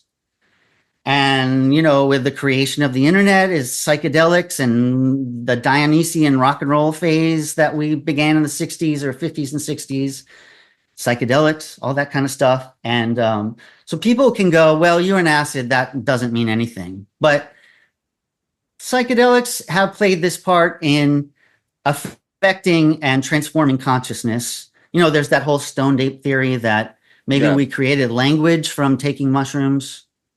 There's an idea that the way that the Jews survived in the desert for 40 years was by eating mushrooms.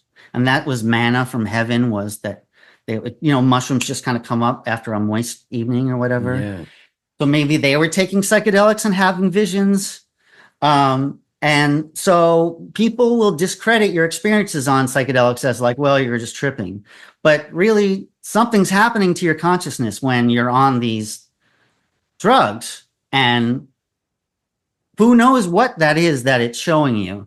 But in that moment, I'm looking at the moon and it's radiating a network of lightning bolts. And so over time, I've started to think about it. And I'm like, what if the moon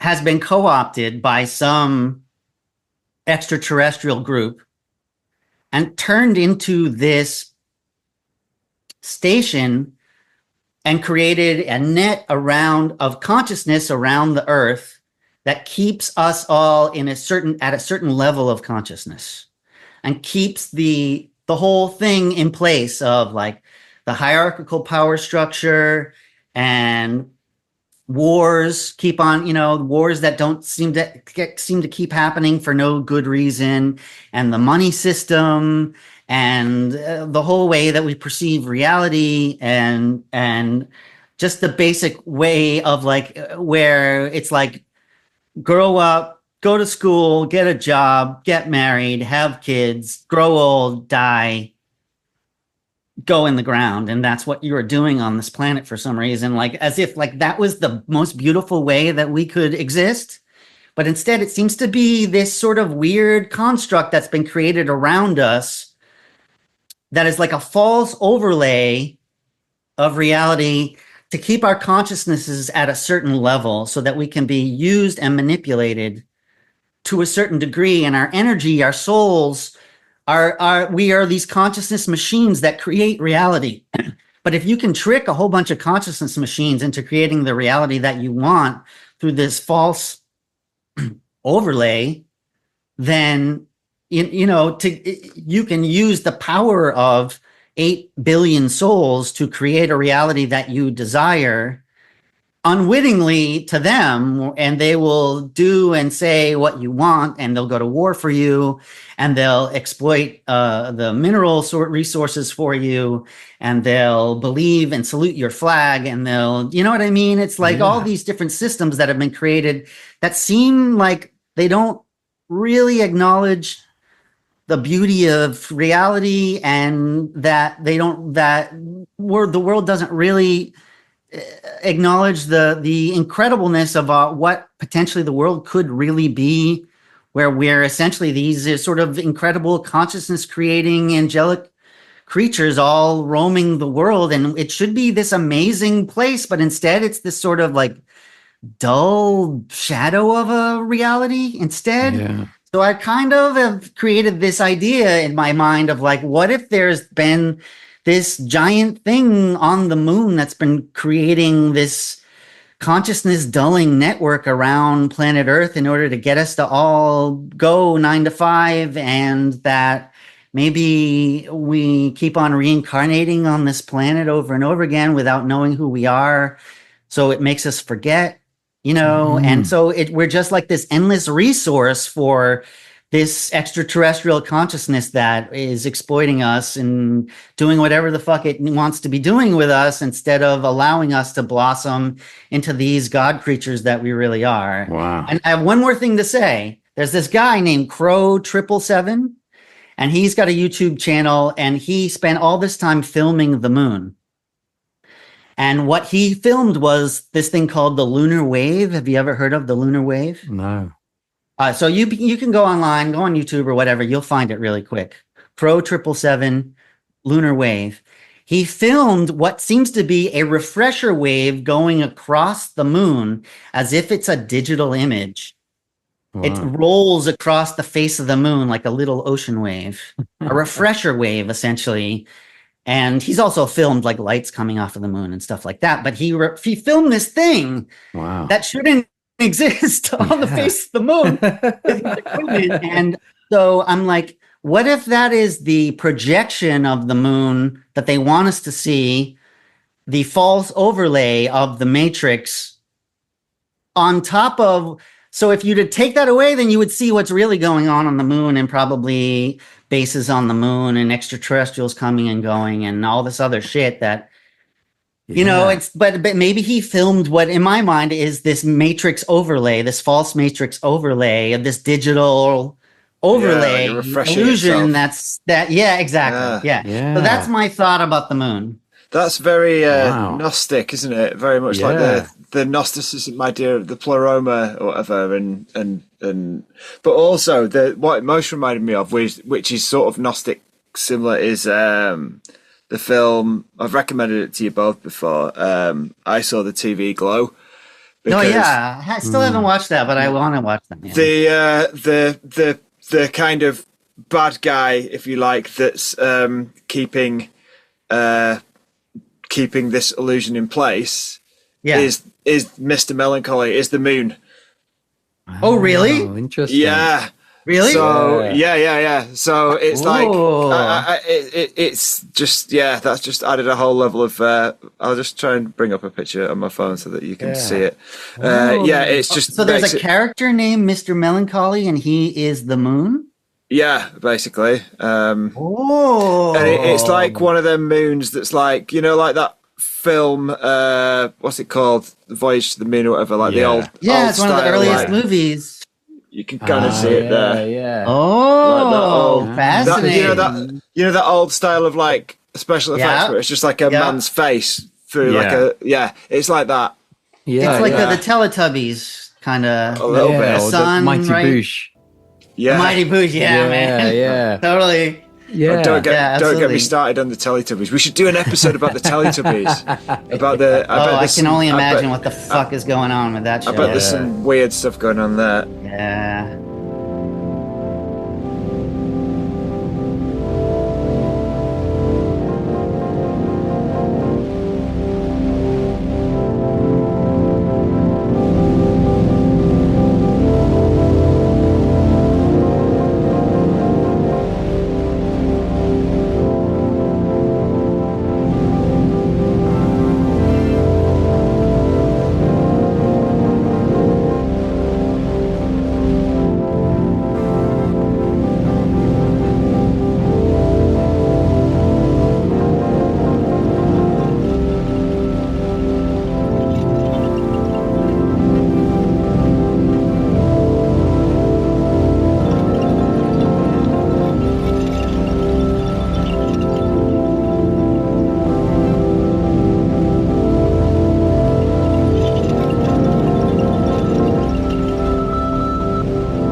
Should we talk very briefly about Twin Peaks? Yeah. Is it possible to talk very briefly about Twin Peaks? Let's try. We can try. Let's give it a go. We're not very brief people. We can try. Really? We can try. One of the things that I really took to in I think it was episode 1 of your decoding of so not Zero, not the first episode, but episode 1. You said about you were talking to Justin about electricity and money and like the wind and all those metaphors in Twin Peaks. And one thing that you said that really stuck with me, and you said it you briefly and then you moved on, but I really stuck with me was the idea that David Lynch uses metaphors of metaphors of metaphors, you know, because I think that if you take like a very basic form of media, you know, like just a Hollywood movie, maybe not a Teletubbies, but like, you know, like a basic Hollywood movie might use one layer of metaphor if you're lucky, you know, there might be no metaphor there at all, or there might be a very hard, like, you know, on the nose metaphor that they're using there. But then it makes sense to me because David Lynch's work, despite being totally surreal and out there, has Uh-huh. this like a sense of internal consistency, doesn't it? Is in like Definitely, you Yeah. think like Lynch knows what's going on, and I think that is because it's metaphors of metaphors. So to him, it's just like like it's just stacking up, and he sees it completely. He's just oh, that's a metaphor for that, and that's a metaphor for that, and it goes on building. Whereas a Yeah. normal person will only use one layer of a normal filmmaker will only use one layer of metaphor, Yeah. and that is why Lynch's work has that sort of beautiful consistency, and there's definite meaning in there, despite it being seemingly surreal. Yeah, I think yeah, when you're talking about the metaphor for the metaphor, I'm talking about the very opening sequence of every episode, which is the waterfall into the curtains billowing into the Yeah, chevron floor spinning. yeah, yeah, Those are all metaphors for electricity or water. yeah. But that made me yeah, think more. That's just characteristic that runs through Lynch. That's just characteristic of his work. Is that he's stacking metaphors. The metaphors are all connected, like in a web. and Yeah. it's like in a way that makes total sense to him. Yeah. So Yeah. it's not random. No. There's a difference between No. random and something which is a system which we don't understand yet.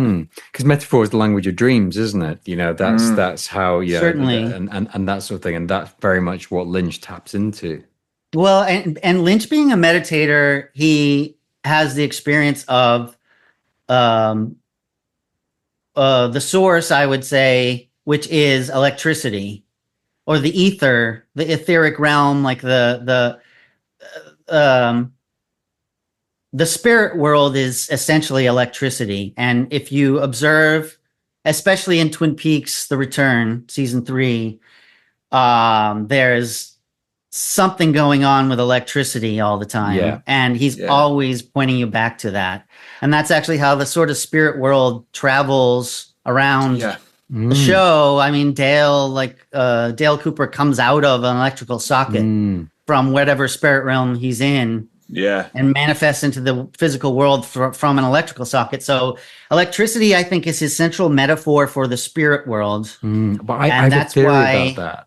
Huh? I have a theory about that, though. Tell me. Because I got this whilst listening to your podcast, because I've watched. There's that 4-hour video. I don't know if you've seen it, the Twin Perfect video. Yes. Yeah. I like it. I like it. Yeah, and some Yeah. of it I think is right. Some of it I think is maybe not Smug. as right. Yeah, and the whole central premise of it is that Twin Peaks is a gigantic metaphor for what David Lynch sees as television, as television. So the whole thing is, you get the television show within the television show, and you get all these conventions that are being turned on their head or whatever. But in Twin Peaks season 3, The Return, they're 25 years later. There's all this crackling, there's all this electricity in the air all the time, and that for me is because in 2017 when Twin Peaks: The Return was released, it was released on Showtime, and at that point people get their television through broadband. Their television comes through the air, so the spirits traveling in the air are is like a further metaphor for the signal of the TV.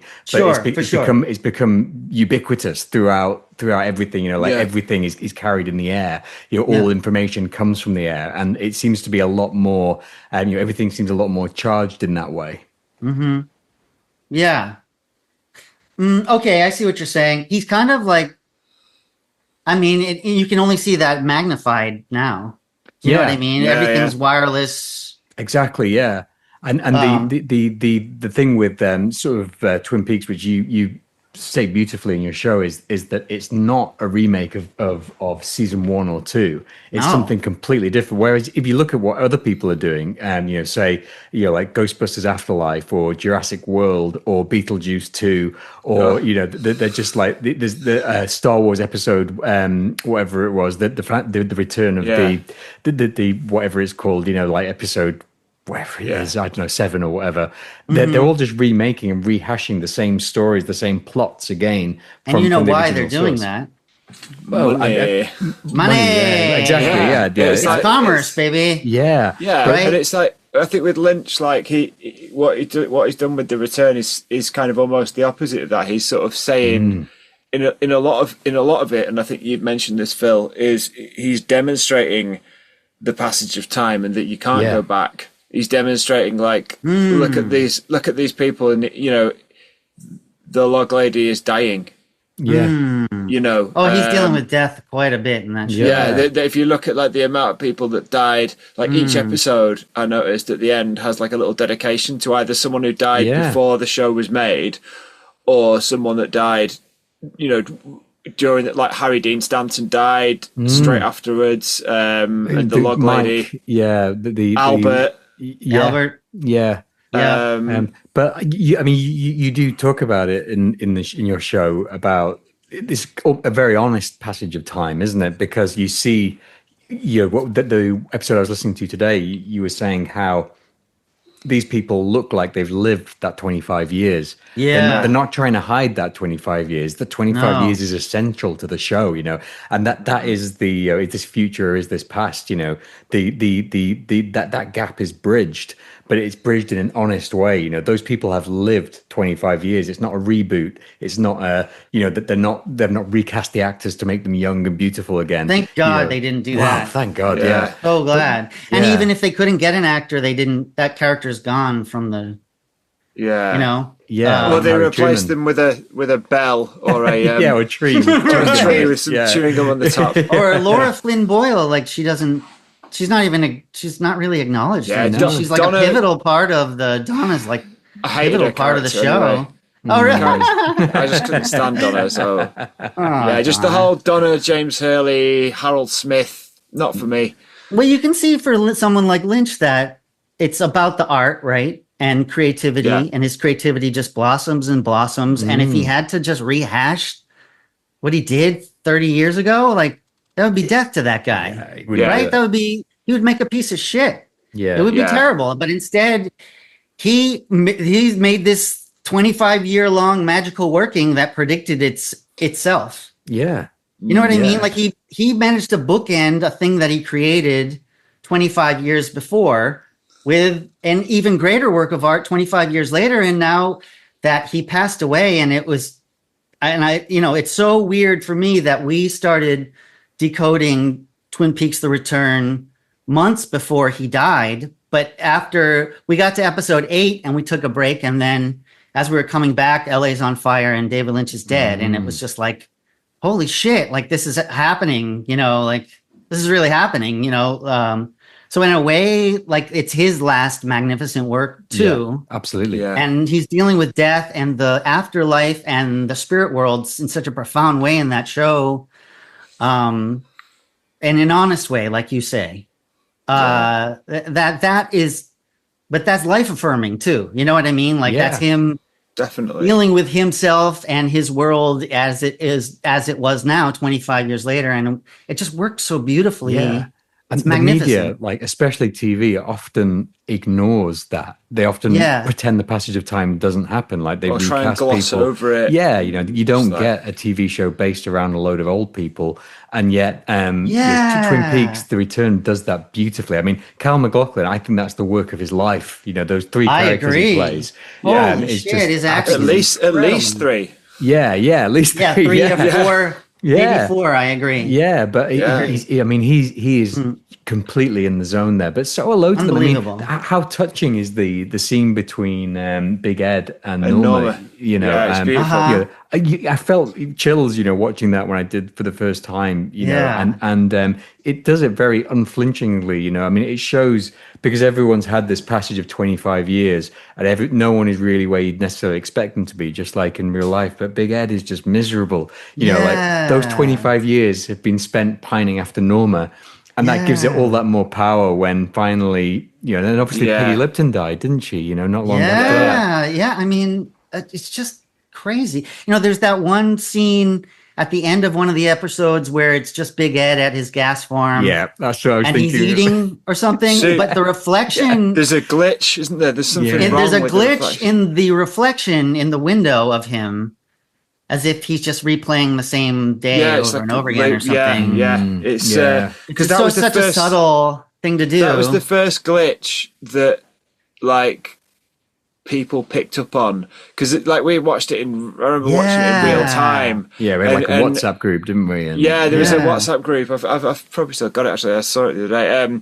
But like, I remember watching it in real time and loads of theories coming up on the internet about that scene because it glitched. And it's like you were saying in your analysis in the latest one that you put out this week, Phil, about you and Justin were discussing whether or not they're intentional, the glitches and the sort of kind of bits that appear to be like crappy post-production. Mm-hmm. What do you think? I don't know. The thing is with Lynch, I think that the lines blur between what's intentional and what isn't. So some of it could be a joke. Yeah, or it could be a mistake, but then or it could be a mistake. No, leave that in because actually that's because I mean the whole creation of Bob was a mistake. Was you're right. That's true. You're right. You know, so it's like that's kind of very much how he works, and I don't think he necessarily has like a separation between something that happens by accident and something that that happens by intention. And I think because he's living the art, isn't he? You know, like he's in the zone. He's in a creative zone, and these things present themselves to him on the day. And so, just as much as you have, they say like you write a script and then you throw it away, sort of. So. But I think that can happen for people who unflinchingly allow themselves to live their art. And there aren't many of them because it's so difficult to do. But me and Buckley often talk about Nick Cave, in that he's dedicated himself to his art to the extent that it now, like it barely matters, like whether like this new album was better than his last album and the next one, whether it's going to be better, because like it's just an extension of this thing, which is his life put into art, and that's, how old he is now, 67 or whatever. And he's just dedicated his whole life to it. He doesn't know anything else to do. He's still at his creative zenith, and that was Lynch, up until, I mean, like you say, the final work he did with the final great work he did with Twin Peaks Series 3, it was one of the best works of art. I think it's his greatest work. I think it's one of the best works of art there is. I think it's got to be a defining work of the 21st century. And I know we're not even halfway through, but I mean, how do you beat it? I wonder if people will recognize it as such. I don't know. I hope so. I was utterly blown away by it at the time, and like Under the Silver Lake. After I spent all that time decoding Under the Silver Lake, I was like, I don't know if I could do this again, but if I did, I would do Twin Peaks season 3. So that's what I'm doing now, is trying to decode it. And it's fucking daunting, man. It's harder. It's much different than decoding Under the Silver Lake. So I'm hoping that the show is entertaining and that it's valuable to people who are obsessed with Twin Peaks the way you guys might be, or I might be. Definitely. I hope we're illuminating something somewhere. It's different. I think it's obviously, I don't want to be presumptuous here, but I'd imagine that David Lynch would probably prefer your approach to a lot of other people's approaches to decoding his work. Well, I'm not sycophantic to the genre, it sort of feels like people become Twin Peaks fans and then they're like, this is our little society now. This is what we do and how we talk about things, and we dress this way, and I don't give a shit about any of that. I just like the art. I like his work of art, and I want to understand his work of art. But also your approach, like you were saying, like we were saying earlier, you're not going in there with a stack of books and saying you're living it as you watch the episode. Yeah, but I'm not a reader either, so I would fail endlessly with a stack of books. Yeah, it's just like not my vibe. A pure approach. We like that. Well, I hope people will check it out. I think it's fun to do what we're doing, where essentially we comb through the entire episode. Every episode of the podcast of season 3 of the Post Relevant podcast is an episode of season 3 of Twin Peaks, and we comb through it line by line, almost scene by scene, certainly, and try to figure out exactly what's going on and why. and what Lynch and Frost are up to. So that's what we're doing. So I hope people will check it out, and I bet they would find some entertainment at least, or some information there that's valuable. Come for the Twin Peaks analysis, but stay for the crazy songs about. Yeah, I was going to say there's a treat at the beginning of episode 4. The Sonny Jim. Oh, did you like the Sonny Jim song? I love the Sonny Jim song. Yeah, I love the Sonny Jim song. Yeah, and that was completely organic the way that came together too. So that was just a little piece of like in between us decoding was a little break, and Justin started singing Sonny Jim is back in on in. And I listened to it when I was editing it, and I was like, oh, I bet I could turn this into a song. And I found a song where you certainly did that. Fit in there. It just fit right in there. I was like, this can't be real. And created this whole song about Sonny Jim, who's I like Justin's take on Sonny Jim was like, what is Sonny Jim? He can't be real because Dougie's not real. So the seed of this fake person turned into a human being, but what is he? A Christ child? The Antichrist? Like, what is Sonny Jim? There was something quite unsettling about his, like, he didn't necessarily seem to be, like, malevolent, but there was just something a bit unsettling about him. And there's that one particular scene that really stuck in my mind where it's quite a beautiful scene where he's got the play set outside. The jungle gym. And he's playing on it. And there's just running around. there's a really weird lighting on it. Like it's night, but it's really, really brightly lit. And it's just like, there's something about that seems to suggest that there's something to Sonny Jim that isn't entirely human of this earth. But and there's an arch over it too, so it's got portal symbolism in that scene as well. But I don't know if Lynch works on that level. Mark Frost does. Frost would clearly work on the level of analysis of this as, this is this kind of being, or this is this kind of being. Whereas with Lynch, I don't think he sees it. I don't think Lynch has gone through and read, all of the books that you're supposed to read about magic and UFOs and whatever. He hasn't told us if he did. He's got his own sort of like almost mythology and his own like visual and spiritual language that references other things, but it's more likely to reference something from pop culture or just like day-to-day living than it is from a well-known occult or supernatural text.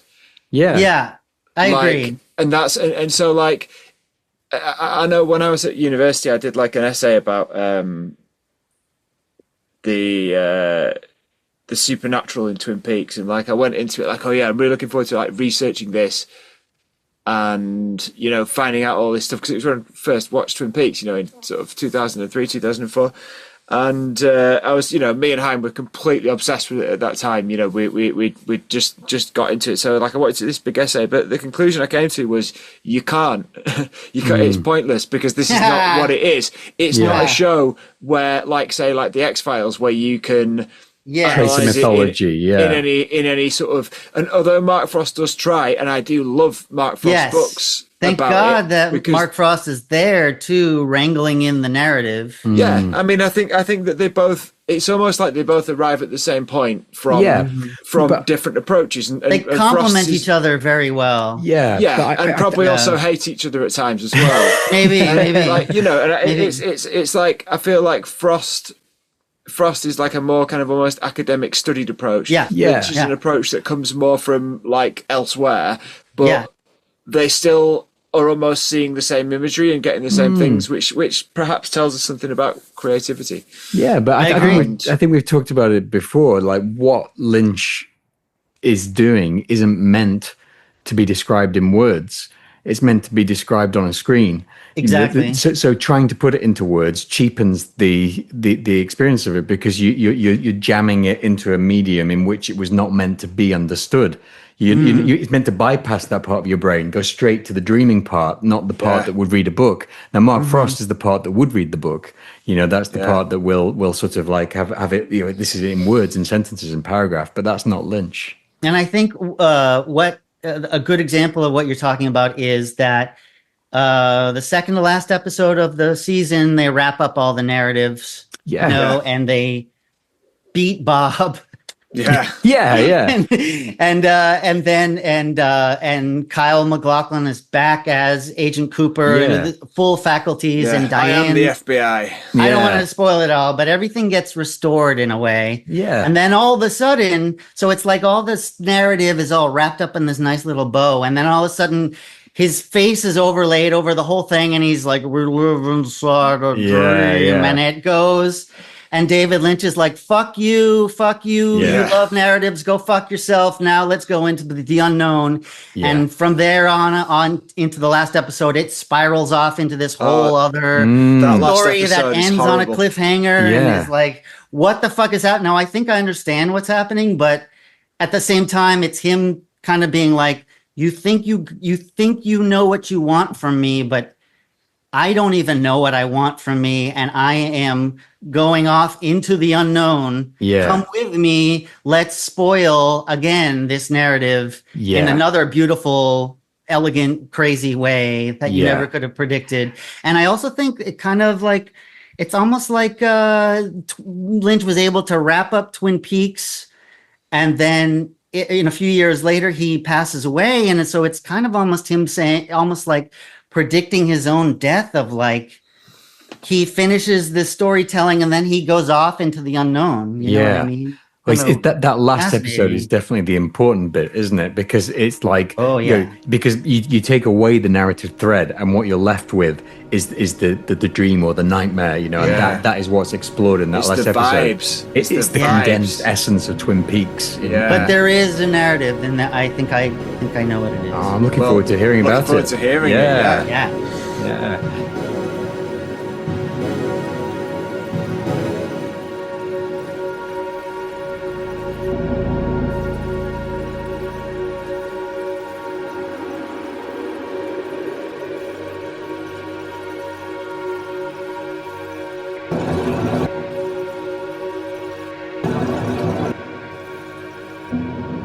So we usually ask our guests if they've got any recommendations, you know, any books, films, TV shows, music, podcasts, or anything like that you'd like to recommend that would be to do with the things that we've talked about today, or just things that you think that our audience might like. Well, I've been going through an XTC renaissance. Do you know that band? Yeah. Where is Swindon? Is Swindon close to you guys? Where? Swindon. They're from Swindon. Oh, no, that's down south. That's that's in the south? Yeah, but when we say, I mean, that's 2 or 3 hours away from here. You know, it's not a long way. Yeah, I'm a huge XTC fan, and I recently found a podcast that's sort of like the official XTC podcast. It's called "What Do You Call That Noise?" Okay. And it's funny and irreverent and interesting, and really worth listening to if you like XTC. And then I've been going through all of their albums, and they are fucking amazing musician. They're the best songwriters ever, man. I cannot recommend that band enough. Even they are the real, better than Ween. Yep, I would say better than Ween. Definitely. Wow. I love Ween, but XTC is one of the greatest, and sort of like Lynch in that they're insanely creative and incredible and groundbreaking and overlooked a little too. So. Fantastic. That's a good recommendation. I would really recommend any of their records, and that podcast is fun. What Do You Call That Noise? I just saw The Phoenician Scheme, which is that new Wes Anderson movie, and that's another movie to be decoded. Oh, wow. I loved it. I thought it was really great. Really cool. There's some Masonic stuff going on in that, and it's like the recent Wes Anderson films. I think it's been my favorite of his last few. Yeah, they have levels to them. They have multiple levels to them, and he's dealing with the afterlife a lot in that movie. So The Phoenician Scheme, I would really recommend that movie as if someone who wants to look at a layered, work of art and something that needs to be understood through multiple rewatches. That's a movie for you right there. So I recommend that one. Grant Morrison's Doom Patrol. Yeah. I fucking love that shit. And let me see if I was thinking of this. There's this guy named Steve Eilert. He's a British writer, absurdist. He was friends with Alan Moore, and he wrote this book called Lint, which is about this. It's sort of like a fake biography about a guy who was a writer throughout the history of the 20th century, but the way that he writes is in this weird surrealist prose, and it's always sort of it's as if you're like constantly spiraling into a black hole with the way like every sentence is this dense, insane sentence that you're like, what did I just read? Wow. And it's filled with all these absurdist ideas and surrealism and comedy. And he's like if Douglas Adams was a nihilist or something. Wow. So Violet Lint is a really cool book. I would recommend that. That's excellent. Yeah, I'll make a note of that. That sounds Definitely interesting. And what's next for you? So, have you got anything up in? So, I mean, presumably you're going to finish every single episode of this, and then have you got any plans for any further podcasts after that? Oh, Jesus, I don't know. It's going to take me at least a year to get through what I have left, probably longer, of David Lynch's Twin Peaks: The Return. So, if you want to see what I'm up to, generally, that's what I would look for. Is season 3 of the Post Relevant podcast. You can, if you go to postrelevant.com, you can find all the episodes for that show. Nice. Who was that? And so that's generally what I'm up to. I'm also trying to finish an album with a friend of mine. We had a project called Agents of Venus that we put out an album of like 12, 15 years ago. And now we're trying to finish an EP.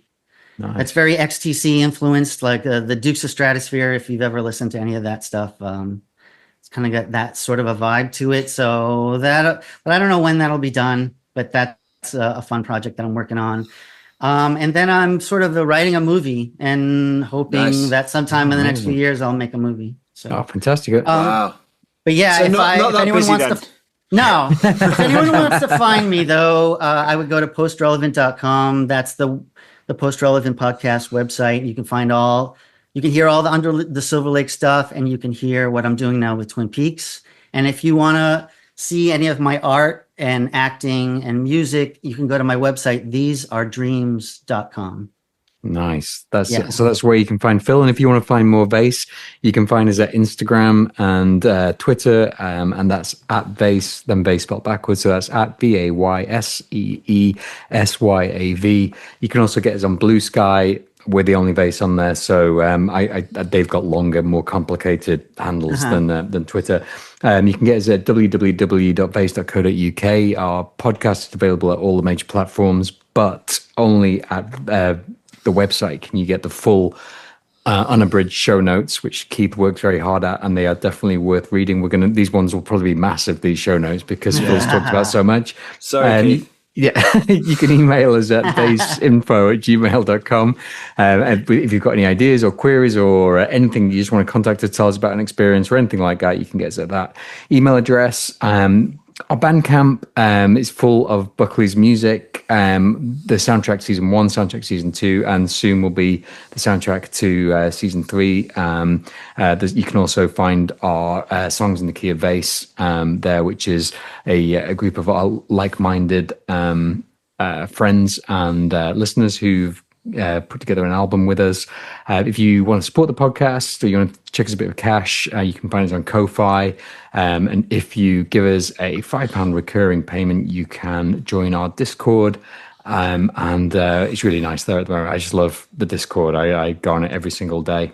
That's where you can find us. And also, today is Monday, Moon Day, and it's a full moon starting tonight. Oh, God, wow. I was noticing, so when you said the lightning bolts, did you notice how on Hine's sweater he's got like a... Let me see. AC/DC. Yeah, there you go. There's a lightning bolt. So you got a lightning bolt. I've got an eye. And what symbols on yours? And I've got Promethea, which is like a living myth come to life. Oh, and it's got the caduceus on it. It's just the caduceus, the 2 snakes running up the staff. Is that a moon in the background or something? It's got like... It probably... Well, it might be a sun symbol, actually. But it could be a moon. I don't know. There's some heavy symbolism going on all of our T-shirts tonight. Oh, and before we go, I just want to say that season 3 of my show has the amazing revelation of the music of Polypore's Stephen James Buckley's unfucking believable music. Holy fuck, dude, you're the best. When I discovered that he was following me I checked him out. I saw that he was following me on Instagram, and I checked out his Instagram, and then I started listening to his music. And I was like, "Oh my fucking god, this guy's amazing!" Yeah. And immediately was like, "Do you want to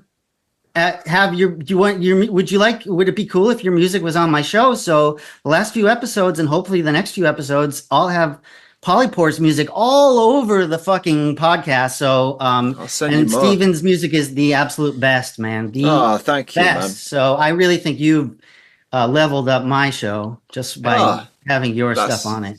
Oh, that's you amazing. can find that at Bandcamp as well, and Polypores. Yeah. It's all Thank there. you, Steven. I'm all embarrassed now. I'm not used to. You're the best, man. You're not used to that kind of compliments. Normally Hine just mocks me. Yeah. We can do that too. Yeah. You got to keep a balance. Yeah. The sun and the moon. You gotta keep, exactly. Yeah. Thanks very much, Phil. Thanks so much for joining us. I really appreciate it. It's been a fantastic chat, and I really enjoyed talking to you. Likewise. Let's do it again someday. Absolutely. One more thing before you go, Phil. So, out of all of the characters on Twin Peaks, which of them would you most like to have on the Post Relevant podcast as a guest? Ooh. Of all the characters? Characters, not actors, characters. Oh my god.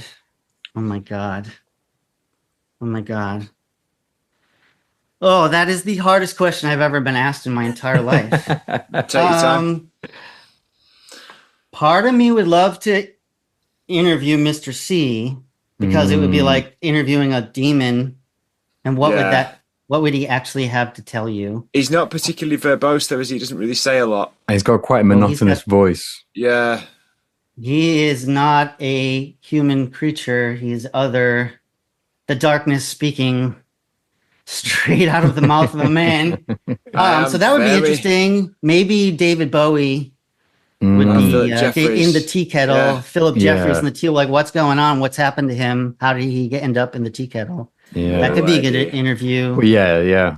There's so. Oh my god! I mean, shit. That's a brutal question, guys. What about Garland Briggs? I'd quite like. I was going to say Briggs. Well, he would just say "Blue Rose" and just float away. That would be about. But if you think about him back in his prime, though, he might land you with a beautiful, inspiring piece of dialogue that inspires you to stop being a small town hood, small town hoodlum, and stop being a punk and an elegant man. And start being a silver fox law enforcement man. Because I have no doubt that that's what turned Bobby from. Oh yeah, absolutely. Oh yeah, he was a good man, and he wasn't even my dad, and it made me, I'd still be living a life of crime if it wasn't for that. Absolutely. Oh, that's funny. Absolutely. Committing crime. Yeah. It would be great to interview Gordon Cole, wouldn't it? Oh yeah, he wouldn't be able to hear you. Yeah, I was going to say you might need to turn subtitles. You could just be very quiet. My wife's in bed, so I'm not going to do a Gordon Cole impression right now. But Faces of Stone, Albert. There they are, Faces of Stone. I had another one of my Monica Bellucci dreams.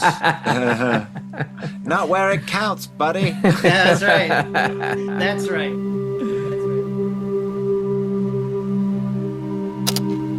Hello, you have reached the voicemail of Vayse HQ. Hine and Buckley are off on an adventure and can't reach the phone just now, but leave a weird message and we'll get back to you with a weird answer as soon as we can. Here comes the tone.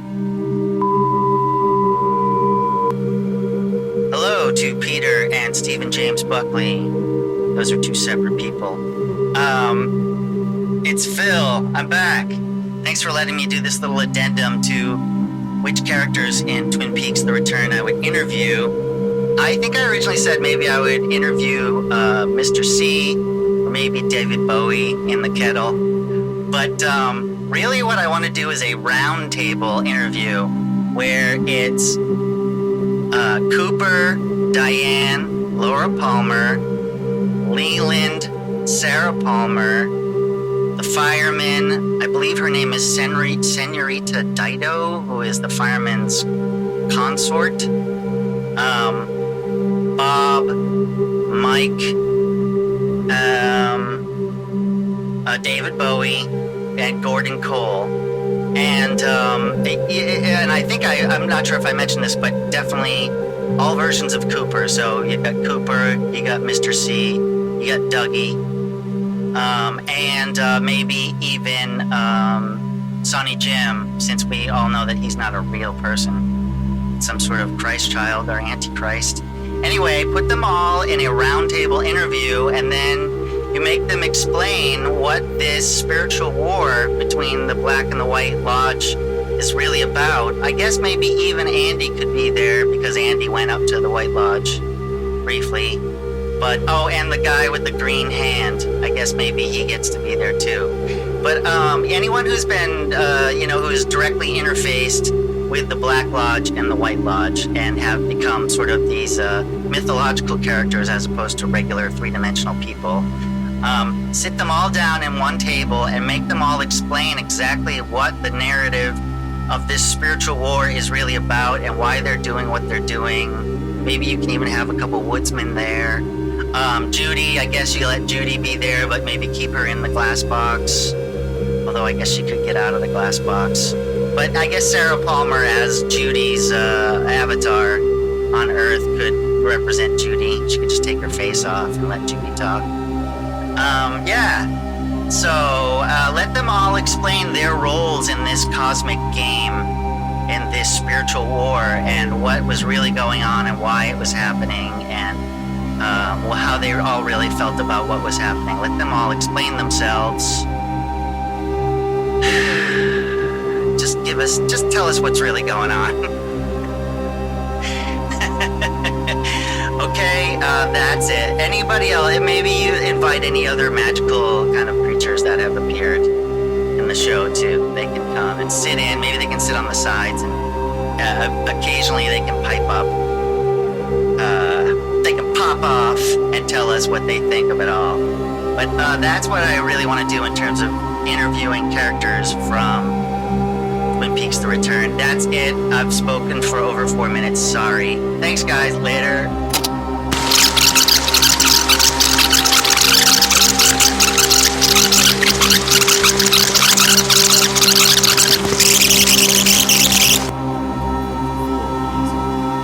I'm hoping he's going to be 45 years old. I'm hoping he's going to be 46 years old. I'm hoping he's going to be 47 years old. I'm hoping he's going to be 48 years old. I'm hoping he's going to be 49 years old. I'm hoping he's going to be 50 years old. I'm hoping he's going to be 51 years old. I'm hoping he's going to be 52 years old. I'm hoping he's going to be 53 years old. I'm hoping he's going to be 54 years old. I'm hoping he's going to be 55 years old. I'm hoping he's going to be 56 years old. I'm hoping he's going to be 57